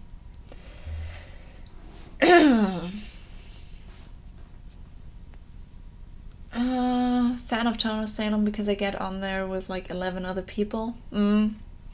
Yeah, speaking of like games like these, I was away with a group and we were like 40 people in total, but like 25 people were in that one room playing Werewolf together. And yeah, it was great. Because Werewolf isn't online, it's just a card game, and we were more than 20 people. We had to have multiple packs of cards, and it was so much fun to play it all together. So then it's a good game like concept for bigger groups. Yes, Germans have fun, Liam. We do a lot. Quite a large group. Yeah, it was a large group. Like I said, we had to have multiple packets. At least, yeah, we had to have 2 packs. And yeah, that's kind of... it was a lot, but we managed. And it was really fun because not all of us knew each other at that point. We were pretty new to like being together and stuff like that. It was like the first or the second day of this trip, and it made us pretty much bond all together, and it was really fun. Ah, Liam, how I've missed the banter. We should definitely just talk on a voice call one time or something like that. Back in the day, I had a large group of people to play Town of Salem Cards Against Humanity every week. Those were the days. Or Cards Against Humanity, yeah. Like last year, for like New Year's, I was meeting with a group of people and we were playing Cards Against Humanity, the Harry Potter version, and that was fun. The problem is just that that not everyone of the group knew Harry Potter, and they didn't really get it, and they thought it was pretty boring, the game. And we who knew Harry Potter were just like, yeah, that's awesome. That's an awesome game. Yeah, so this is basically what happens. The specialized versions are great, but you have to know them. You have to be a fan. You wish you had a card game? There are a lot of card games in the world, so I mean, there are some people who have a lot of games at home. I don't really have that many games, but I'm just happy that I have a lot of friends who have games at home. So, yeah. And yes, there's an online Cards Against Humanity if you want like to do things. I know that there are kind of like pre-made decks for a lot of different like categories and stuff. I think there's even like Ruby decks or something like that. So yeah, there's definitely some things that you can do even if you don't have a physical card game.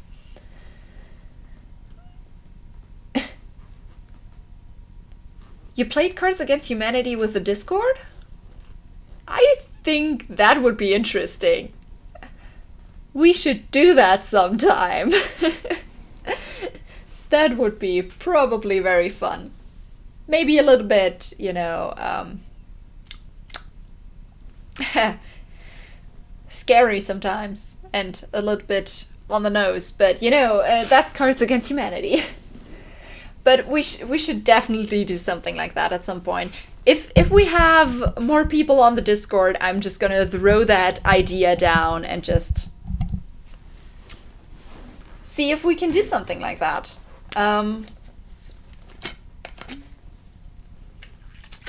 We could maybe also stream that, but or just do it just like that in the Discord. We'll throw in Ruby decks and maybe other stuff you've reacted to. Yeah, definitely. Yeah, we can definitely do that. I guess we just see how many interested people we'll find, and if there's enough, we can just do that. You finally snuck into my Discord. Oh, that's nice for you to join in and grace us with your presence.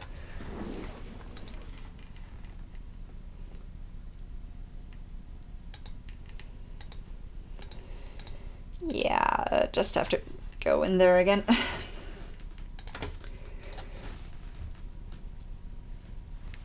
So yeah, it's 11:45 and I'm getting tired and I'm getting eager to use the bathroom. So, since this has been going on for quite a while now, I guess we're now officially longer than the stream last week. Because that was 3 hours and 42 minutes. So that's something we made. And yeah, we'll definitely see if we can do a Cards Against Humanity session in Discord. And I'm gonna check out what you guys recommended to me during the stream. And I think this was a lot of fun to do, and we should definitely do it some more. It's still weird since this is the 1,000 sub stream and we're at 1,280. It was kind of weirdly planned, but yeah, I'm still very, very thankful that we got that far, and thank you to you guys that you showed up, that you make this all worthwhile, and I'm getting sentimental, so yeah, have a nice night or day, depending on where you're from, and yeah. Oh, I get a choose question. Being chased by a monster who would probably kill you, or what? I'm waiting. I want to close off the stream. I'm waiting. I'm still gonna do that one. And no, the 5K stream will probably not be next week, because I don't think it will be that fast. Be followed by an entity always on your back. Depending which entity it would be, the second one. I mean, I wouldn't want to be killed, but if there's like a person following me, I mean, the monster would still be like... The monster would still be following me until I'm dead, so that's not really... Yeah, the entity is not a monster. At least not by definition, so I would probably choose that. But yeah, I'm just gonna do a proper send-off like I do in my videos, so on this note, have a nice day, and I see you in the next video, or on our Discord. And I'm probably not gonna do a 2,000 sub stream because that's gonna be too soon. Yeah. Bye! Have a good night!